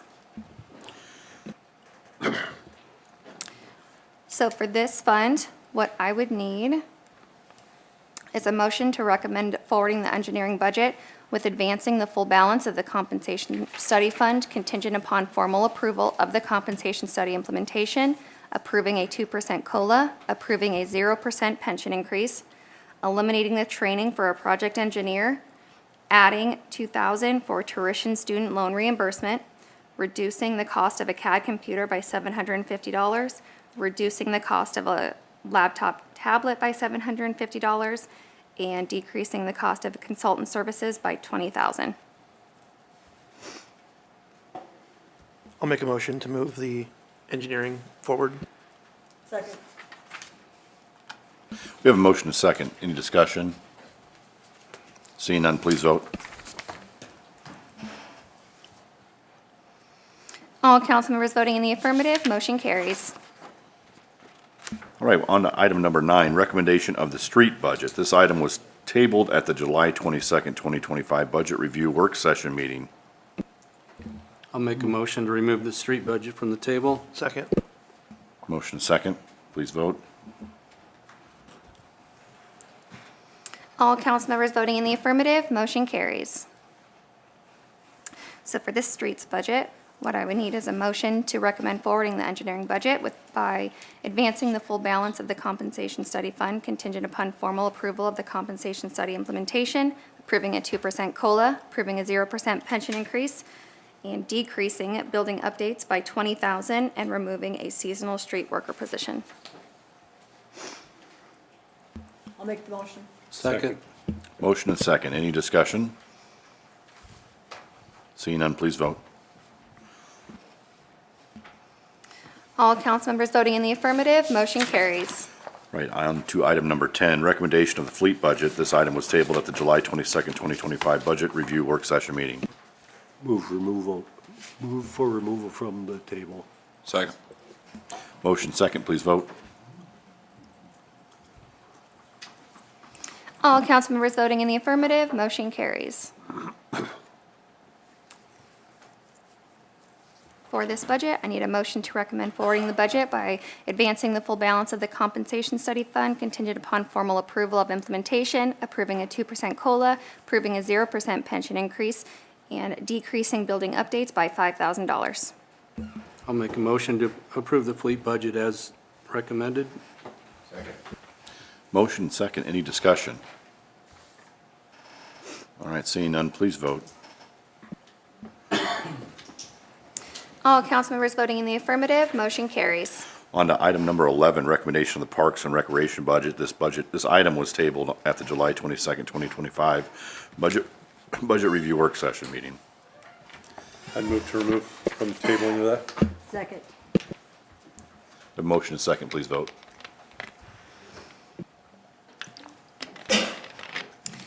All council members voting in the affirmative, motion carries. So for this budget, I need a motion to recommend forwarding the parks budget by advancing the full balance of the compensation study fund contingent upon formal approval of implementation, approving a 2% COLA, approving a 0% pension increase, and decreasing the cost of computers and printers by $1,450. I'll make a recommendation to approve the Parks and Recreation budget as mentioned. Second. Motion and second, any discussion? Please vote. All council members voting in the affirmative, motion carries. On to item number 12, recommendation of the planning budget. This item was tabled at the July 22nd, 2025 budget review work session meeting. I'll make a motion to remove from the table. Second.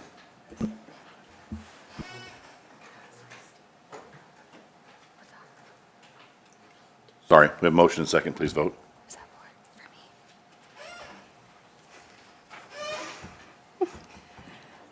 All council members voting in the affirmative, motion carries. What I need for this budget is a motion to recommend forwarding the planning budget by advancing the full balance of the compensation study fund contingent upon formal approval of the compensation study implementation, approving a 2% COLA, approving a 0% pension increase, and decreasing the cost of laptops and desktops by $2,000. I'll make a motion to move the planning budget forward. Second.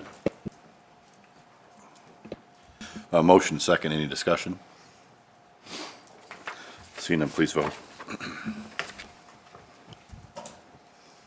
All council members voting in the affirmative, motion carries. All right, we're on to item number 13, right? Yeah, 13.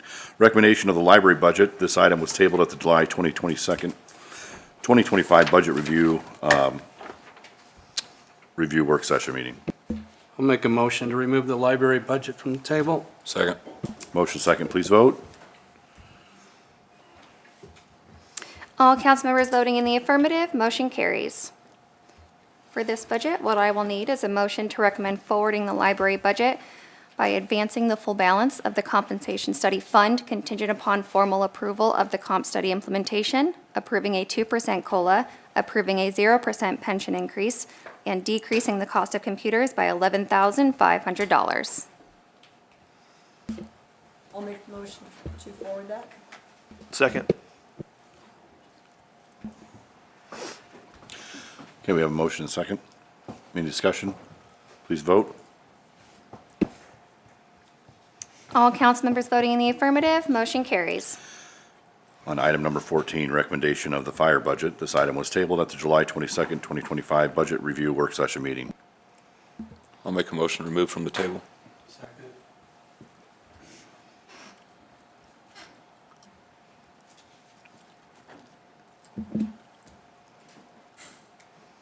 All, Sorry, I didn't see. You guys ready? all council members voting in the affirmative, motion carries. For this budget, what I will need is a motion to recommend forwarding the fire budget by advancing the full balance of the compensation study fund contingent upon formal approval of the comp study implementation, approving a 2% COLA, approving a 0% pension increase for those in the general employees pension, decreasing the computer replacements by $7,500, and removing the Engine 7 headset system by $10,000. I'll make a recommendation to forward the fire budget. Second.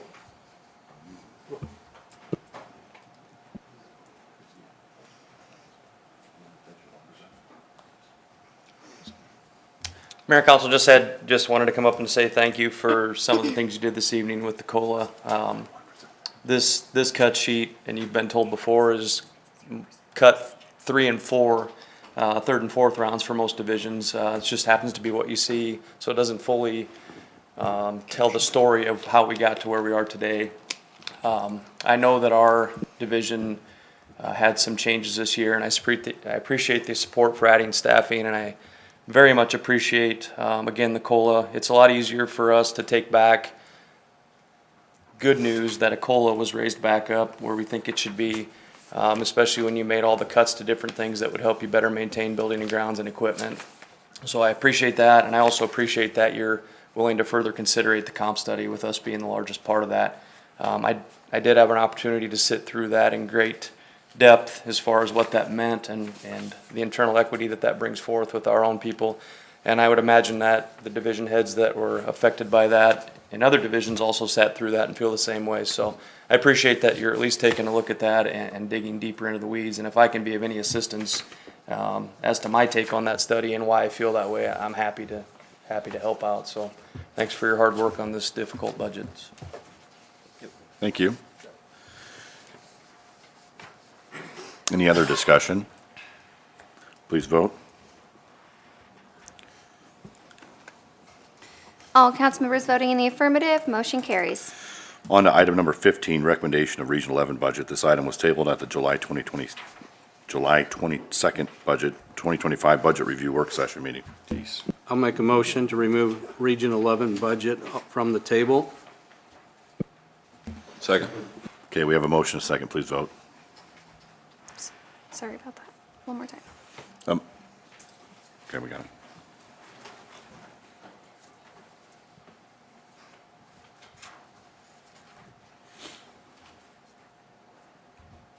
I think I'm missing. Everybody vote? We're missing one. Missing 3. We're missing 3. All council members voting in the affirmative, motion carries. I won't say who it was. So for this fund, what I will need is a motion to recommend forwarding the Region 11 budget by advancing the full balance of the compensation study fund contingent upon formal approval of the comp study implementation, approving a 2% COLA, approving a 0% pension increase for those in the general employees pension. I'll make a motion to move forward this budget as noted. Second. We have a motion, second. Any discussion? Please vote.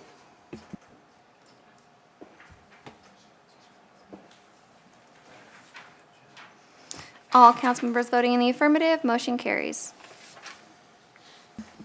On to item number 16, recommendation of the housing budget. This item was tabled at the July 22nd, 2025 budget review work session meeting. I'll make a motion to remove the housing budget from the table. Second. Motion second, please vote.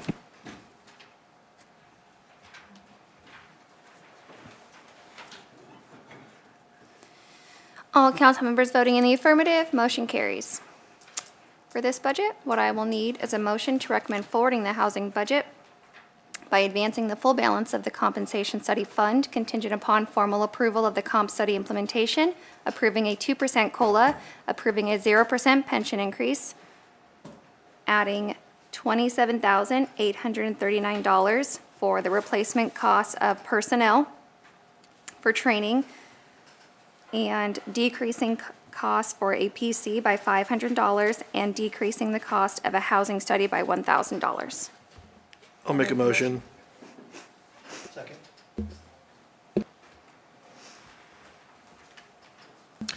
Motion second. Any discussion? Seeing none, please vote.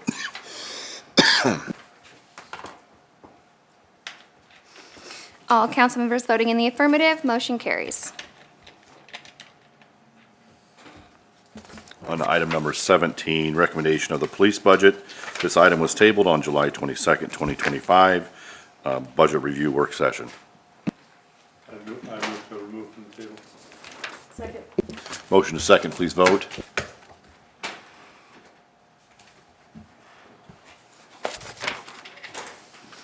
All council members voting in the affirmative, motion carries. Okay.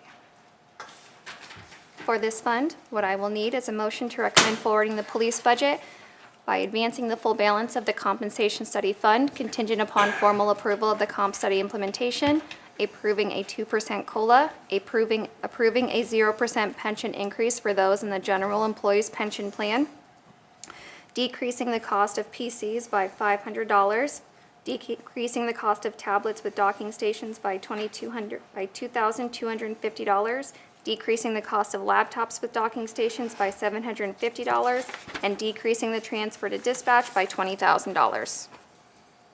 I'll make the motion. Second. Motion is second, please vote. Or any discussion? None, please vote. All council members voting in the affirmative, motion carries. So All right, we got through that portion. that is the last one we had to remove from the table. Okay, and now we'll move on to item number 18, recommendation of the Special Narcotics Abuse Reduction Effort, or SNARE budget. I'll make a recommendation. So Sorry. No, you're fine. just, the only one for this one is I just need to make a recommendation to forward SNARE with the 2% COLA and a 0% pension increase. I'll make a motion to move the snare budget forward. Second. We have a motion to second, any discussion? Seeing none, please vote. All council members voting in the affirmative, motion carries. All right, on to item number 19, recommendation of the wireless 911 budget. Okay. So for this one, there do not seem to be any changes. I just need a formal recommendation. I would so move. Second. Oh, we have a motion to second, I'm sorry. Discussion? Please vote. Just need one more. All council members voting in the affirmative, motion carries. We're on to item number 20, recommendation of the Norfolk Madison dispatch budget. Okay. So for this one, what I need is a motion to decrease the transfer from police by $20,000. Advance the full balance of the compensation study fund contingent upon formal approval of the comp study implementation. Approve a 2% COLA, approve a 0% pension increase, and decrease the cost of PCs by $1,500. I'll make a motion for the Norfolk Madison dispatch budget as recommended. Second. We have a motion and a second. Any discussion? Seeing none, please vote. All council members voting in the affirmative, motion carries. On item number 21, recommendation of the Community Development Block Grant, CDBG budget.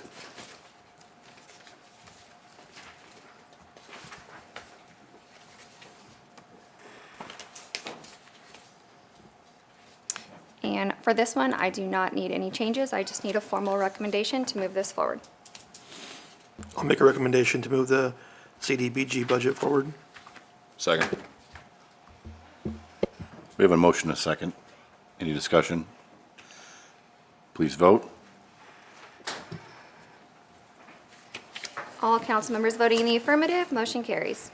On to item number 22, recommendation of the capital projects budget. Make a recommendation of the capital project budget. Second. 1 second here. So before I'm I. going to add a little bit to it. We're gonna. Let's just back up a little bit here. We're getting ahead of her. So what I need is a motion to decrease the Keno transfer by $12,500, decrease the council priority transfer to capital projects by $17,000, and decrease the unspecified council priority fund by $30,000. I'll make a motion for the recommendation of the capital project budget. Second. We have a motion and a second. Any discussion? Yeah, have a little clarification. Microphone. Just a little clarification on the numbers again. So the Keno transfer, we're decreasing by $12,500, and I believe that's for the turf contribution. We are decreasing the council priority transferred to the capital projects by, are we decreasing that by 13,000?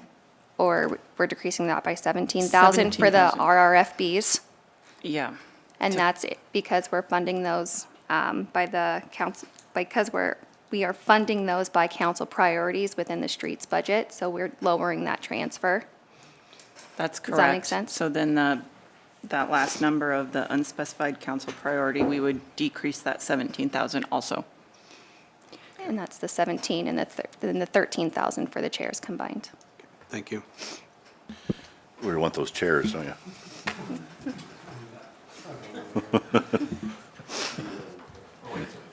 Yeah, let's wait. Okay. I think, did we get a motion and a second there? We did. All right, any discussion? Please vote.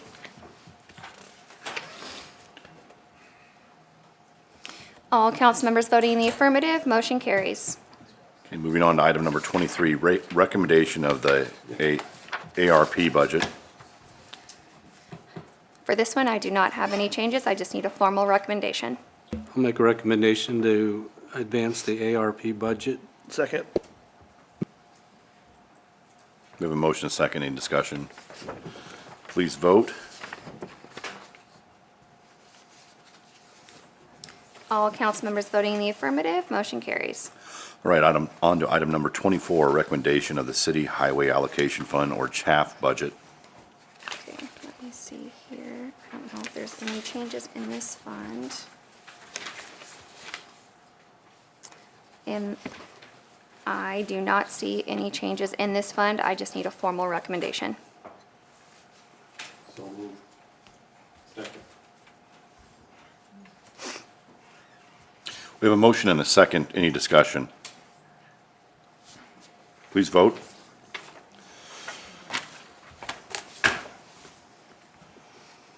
All council members voting in the affirmative, motion carries. On to item number 25, recommendation of the water budget. So moved. Second. 1 second. I've got a few We got a little changes. bit on this one, so. So for this one here, what I need is a motion to decrease interest by $400.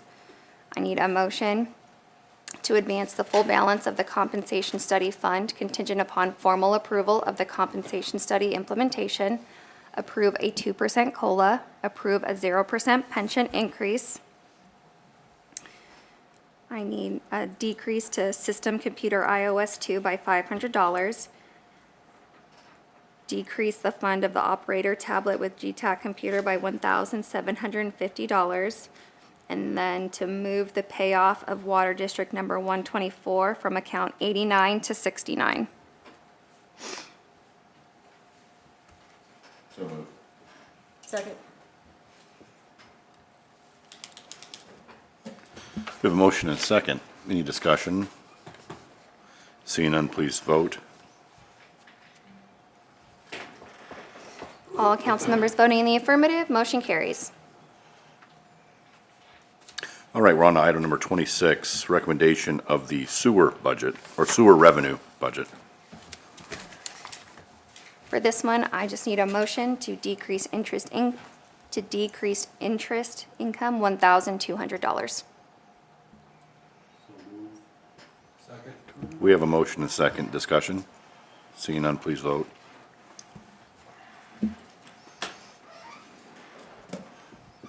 All council members voting in the affirmative, motion carries. All right, we are on to item number 27, recommendation of the sewer maintenance budget. So for this one, what I need is a motion to recommend forwarding the sewer maintenance budget by advancing the full balance of the compensation study fund contingent upon formal approval of the comp study implementation, approving a 2% COLA, approving a 0% pension increase, and moving the payoff of sewer district number 247 from account 89 to 69. I'll make the motion. Second.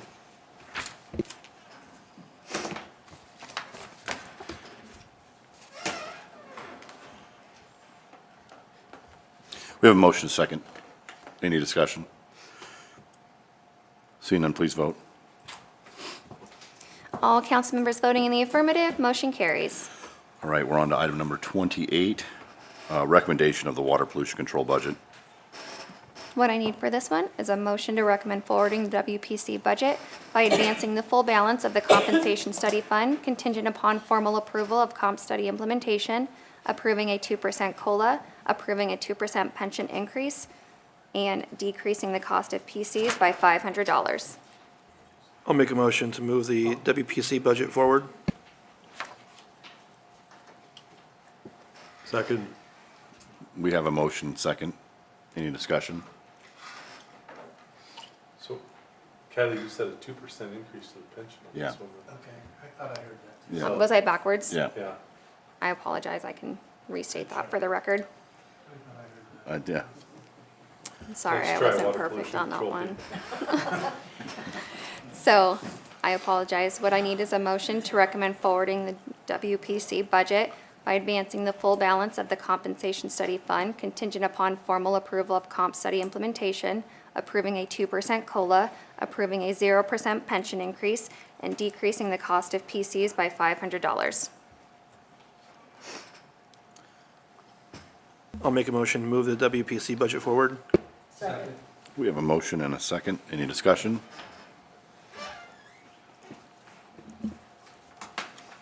Seeing none, please vote. All council members voting in the affirmative, motion carries. Feels nice not to be the only one who has a hard time reading every once in a while. Sorry. We're almost there. Sorry. All right, on to item number 29, recommendation of the solid waste management budget. Okay, so for this one, what I will need is a motion to recommend forwarding the solid waste budget by advancing the full balance of the compensation study fund contingent upon formal approval of implementation, approving a 2% COLA, approving a 0% pension increase, decreasing interest income by $200, and that should be it. I'll make a motion to forward the solid waste management budget as recommended. Second. All right, we have a motion, a second. Any discussion? Seeing none, please vote. All council members voting in the affirmative, motion carries. All right, we are on to item number 30, recommendation of the stormwater utility budget. So what I need for this one is a motion to move forward with a 2% COLA and a 0% pension increase. I would move that forward. Second. We have a motion, a second. Any discussion? Please vote.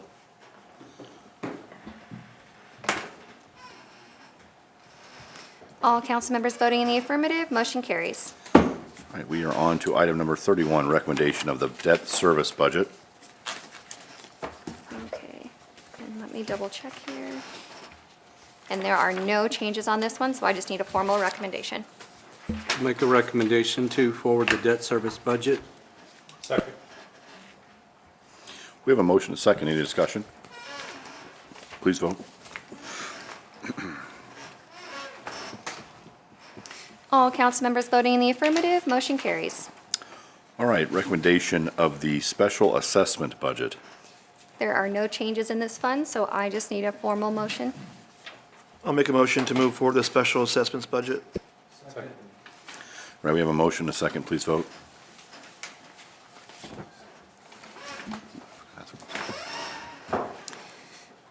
All council members voting in the affirmative, motion carries. All right, we're on to item number 33, recommendation of the LB 840 budget. Okay, and let me find that one real fast, I apologize. And there are no formal changes in this budget, I just need a formal recommendation. So move. Second. We have a motion and a second. Any discussion? Seeing none, please vote.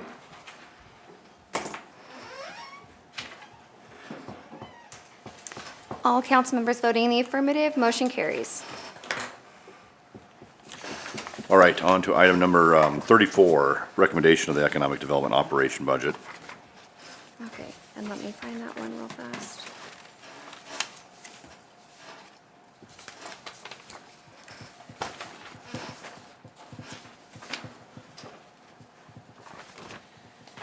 Okay.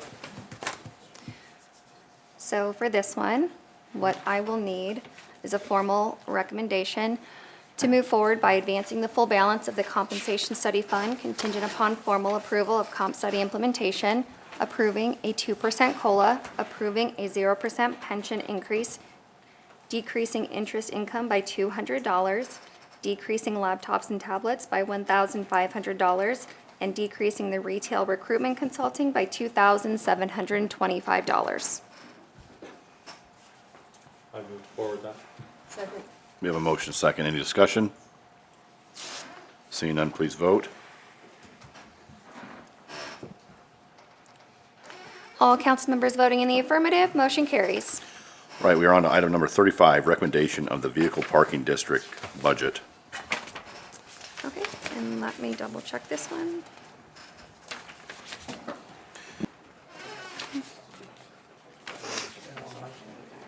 Okay, and for VPD, there are no formal changes, so I just need a formal recommendation. I'll make the recommendation. Second. All right, we have a motion and a second. Any discussion? Seeing none, please vote.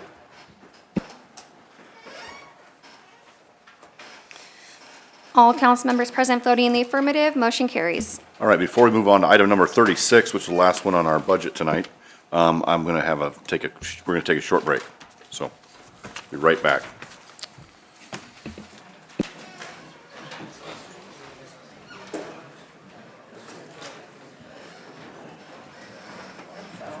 Council, obviously, this is just a recommendation, your recommendation to our budget approval. That'll be on the 9th or the 15th. We'll review it on the 5th, right, Randy? And then we'll have the budget approval on the 15th. The approval of the airport's property tax request needs to be done by September 1st. So we will have a resolution for both the vehicle parking district and the airport. Two resolutions on the August 18th agenda. Okay. To give them their property tax request or not. So but this recommendation will go on to the council meeting on the 1st. Yes, it'll go And then on we'll to the approve to next vote regular then. council So agenda. this won't need to be on the, special meeting we have, what is that, the 5th? No, it'll be I had it what written you, down. what you guys, September what the 8th, city yeah, council September 8th. needs to do is give them a property tax allocation. And you're not even technically approving their budget. That budget just supports their property tax ask. Right. and you're just saying yay or nay to that property tax asking.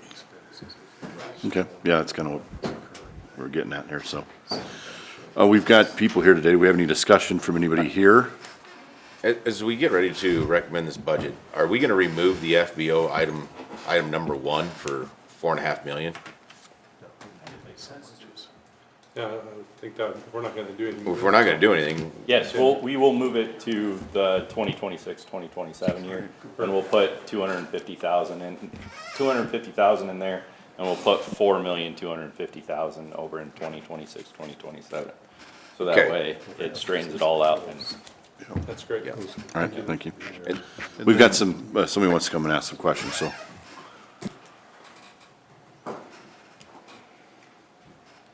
Jim McKenzie, I just want to challenge a little bit the cash flow. I appreciate that they did this. It kind of gives you a picture. But, you know, I did a sales and cost for fuel from 2021, 22 through 2024, 25, and their profit has been 173,000 in 21, 22, 188,000 in 22, 23, 266,000 in 23, 24, 207,000 estimated in 24, 25. So they've never come anywhere close to the 320,000 that they're showing in the 25, 26 budget. Historically, they're running around that 200,000. So I think they're overestimating their profit from fuel in 25, 26 by about $120,000. So that's part one. Part two is you got $366,000 of debt service on the FBO if it's 4.5 million. So those two added together are $486,000. That will come out of that $527,000 that they're saying that they're going to have for cash flow. If you build a new $4.5 million building, general rules are that you should figure a 1 to 2% operational budget for that and a 1 to 2% maintenance budget for that, for any building. So going on the low end, 1%, it's $45,600 for operations. That would be your utilities, your simple repairs, janitorial, appliances, et cetera. And then a 1% maintenance budget, which would be larger items, HVAC, building, electrical, et cetera. So those two together, that's another $91,200 per year just to maintain that building, which is not included in your budget anywhere.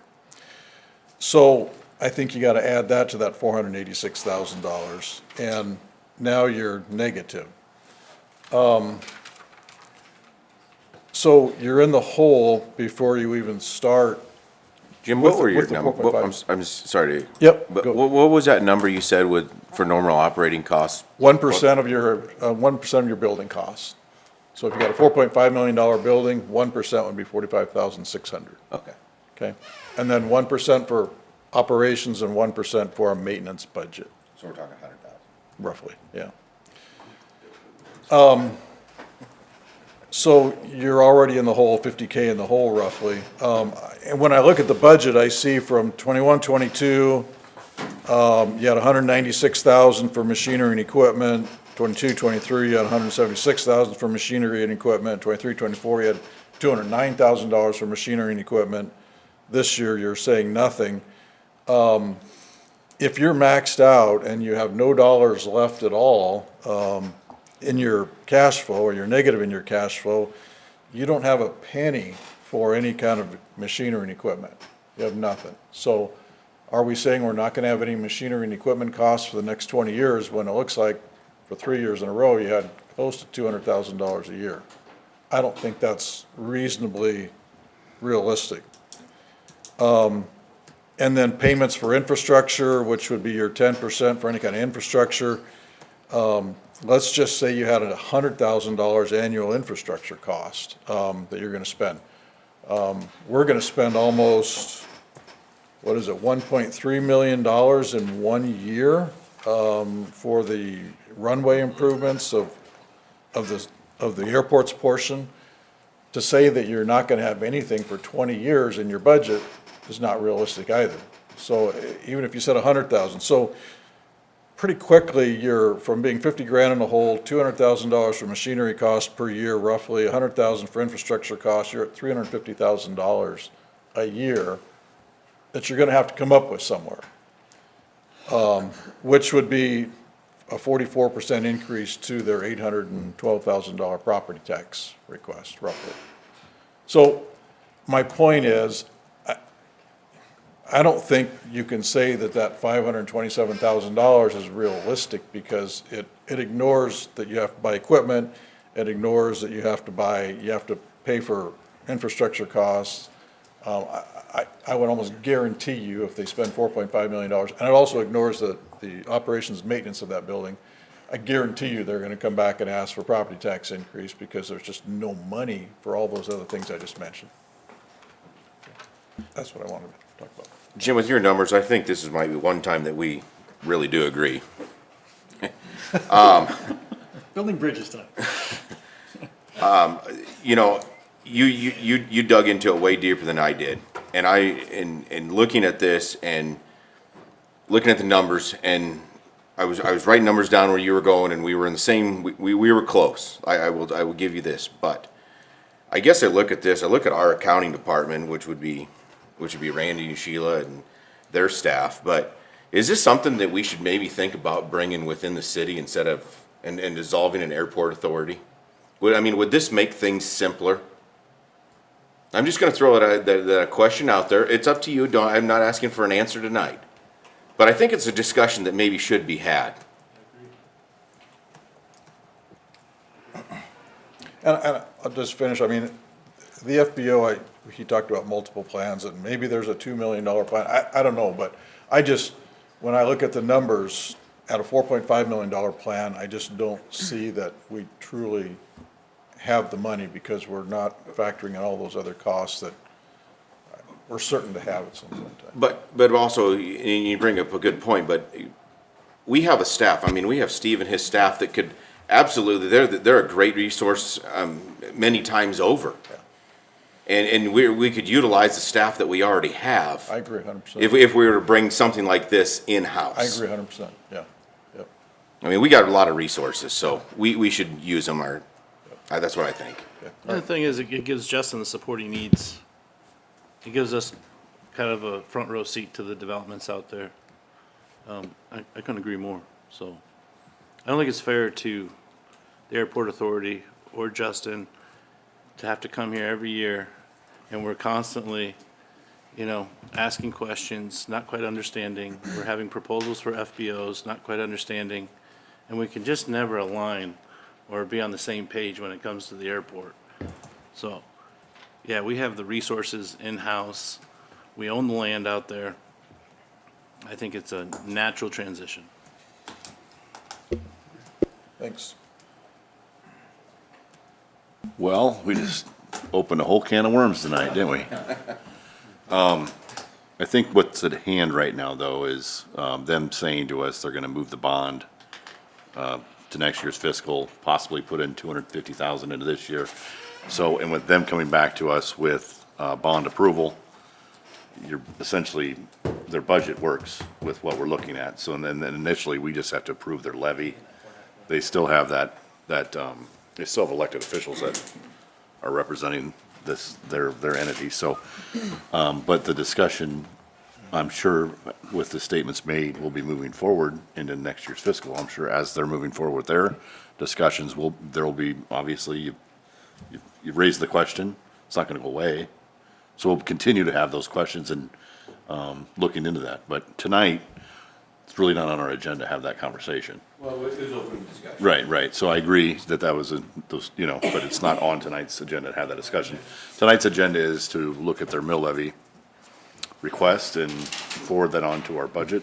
There'll be plenty of time for discussion on the road, and with the guarantee of the bond not being issued before it came to us, and moving that to next year's fiscal, I think that gives us adequate time to start having the discussion that you want to have. And on here, when they do that, because I believe when you look at proceeds from bonds, it's in that 4.5 million's in there. Payments for buildings and improvements, that 5.7 million must include the 4.5 million, I'm assuming. That is correct. So it looks to me like that component of their 25-26 budget needs to be modified, assuming that they're not going to build that building this year. Okay, so we're asking you to come back, right? We're going to move this and come back on our next city council meeting with those changes made. So do we need to read off that onto this? Because we're essentially not recommending what they just presented. So are we? We made a few changes to what they just presented. We tabling the airport's budget for the next time? I don't know how this works. Can't you Because verbally? we're not recommending this here, so. We really only. Am I understanding you right, Shane? You're wanting them to adjust that bond out of their I budget? think that's what I'm hearing. And then bring that budget back with their levy request for the 18th council meeting when we either give them or deny them their property tax request. Randy, is there a way that we could just amend what they're proposing here? I mean, it's pretty black and white as far as taking that out, what it does to their budget. Yes, I mean, if they take the bond issue out, they of course take out all those expenditures related thereto. And, yeah, I presume you guys could do that easily. Do you need the amendment now, or can we just table till September 1st? That's what I was just asking, is if they're comfortable with that approach, and it sounds Makes more like sense to me to table and open it back up and vote and approve and do everything at once at the council meeting. Yep, that sounds Okay. like So it. then you want the They want- updated budget Yes. for that one out? Okay. Right. Okay. Well, that's what I'm hearing, so, so we need to get it, so you would help me through that, what we're talking about. We need a, sorry. We need a motion to table and move to our September, first city council meeting and I don't know that you need to table this and then reopen it. bring it back, because Okay. there is going to be an agenda item on the next council Right. meeting about their levy So allocation. move this forward, I, recommend to move forward to the council meeting. Yeah. yeah, can you just take no action? Take no action, okay. We talked right through it, so there we go. Thank you, Sheila. So I guess that's the way we'll move forward. Unless there's any other topics to talk about with this vision. I don't- Justin, we don't appreciate have- your efforts and what you're doing, so thank you. Thank you. Right, I think I think without having without having it on our agenda to go into those other conversations, I don't know if we can go Yeah, forward with it that. is, it's interesting to know that, I mean, not necessarily talk about here, but from a staff perspective, to know what direction we want to go with it. So we should probably pick that conversation up at a later date and time. Correct. All right. We have made it through all 36 items. Okay. I would like to say before we finish up here tonight, this was a challenging budget year, just simply because of the revenues, where the revenue came in with sales tax. Every time that's ever happened to us, we look back in the past and we saw that this has happened before in 16, 17, where they did a 0.13 increase. I'm just going, we're closer to that this year, about that 0.16 increase. So it's a very challenging budget. I kind of call it like a reset. We did a lot of cutting and we asked a lot of staff to do that. And in the meantime, we've changed our format for these budget readings. And I appreciate that you did that for us. I know this was, I've asked for this and we got through it. I know it's a change.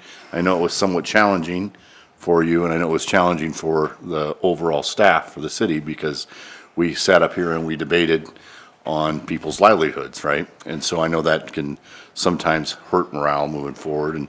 But I did think this process was extremely educational. It was extremely transparent. And I feel like we all learned probably more through this budget session than we have, I've been on the council for a while, mayor now, but this was extremely informative. And, but I do want to say thank you for the time and effort that you put in to get us where we're at. It boils down to about $1.4 million in cuts from the initial budget that you presented, and we can say maybe more closer to $1 million, because $400,000 of that was never going to happen anyway. That was the lodging tax, so that was in there in the first round of talks. But that says something to the departments to go ahead and have the wherewithal to be able to do that in tough times. So I appreciate that, and I appreciate the council. You've given up, let's see, 1, 2, 3, 4, 5 evenings to look through this, and you're not paid a whole lot to do that. But thank you for sitting up here and doing that. I know this has been challenging. So moving forward, I think we'll have discussion throughout this next fiscal of what parts you liked and what parts we didn't like about this process, and try to keep moving forward with this open work session type process and recognize the challenges that it does create. So that's all I've got to say on that. Great thing to ponder for the retreat and strategic plan. Right, that would be a good place to bring it up. And kudos to these guys over here, our accounting department, for hearing one thing, having to dissect and go back and put these sheets together so we can go through. And Scott's first budget round as the city administrator, he did a nice job working through that, so way to go, Scott. So anyway, with that being said, I'll leave it for anybody other. Shane, I want to thank you for doing this. This was, you put a lot of hard work into it. You might have counted 5 days for us. You put countless hours into this along with the staff, and you know, cuts needed to be made, and I want to thank all of our staff for understanding. But the rest of the council, I want to thank you guys, because this has been the most open dialogue budget season I've ever been through, and this will be my 5th one. So Shane, thank you for maybe bringing something new forward where we are more transparent. We can, and it's easy to follow along. So thanks to everybody that's up here and everybody in the crowd and all of our city staff. Thank you, Jim, for acknowledging it.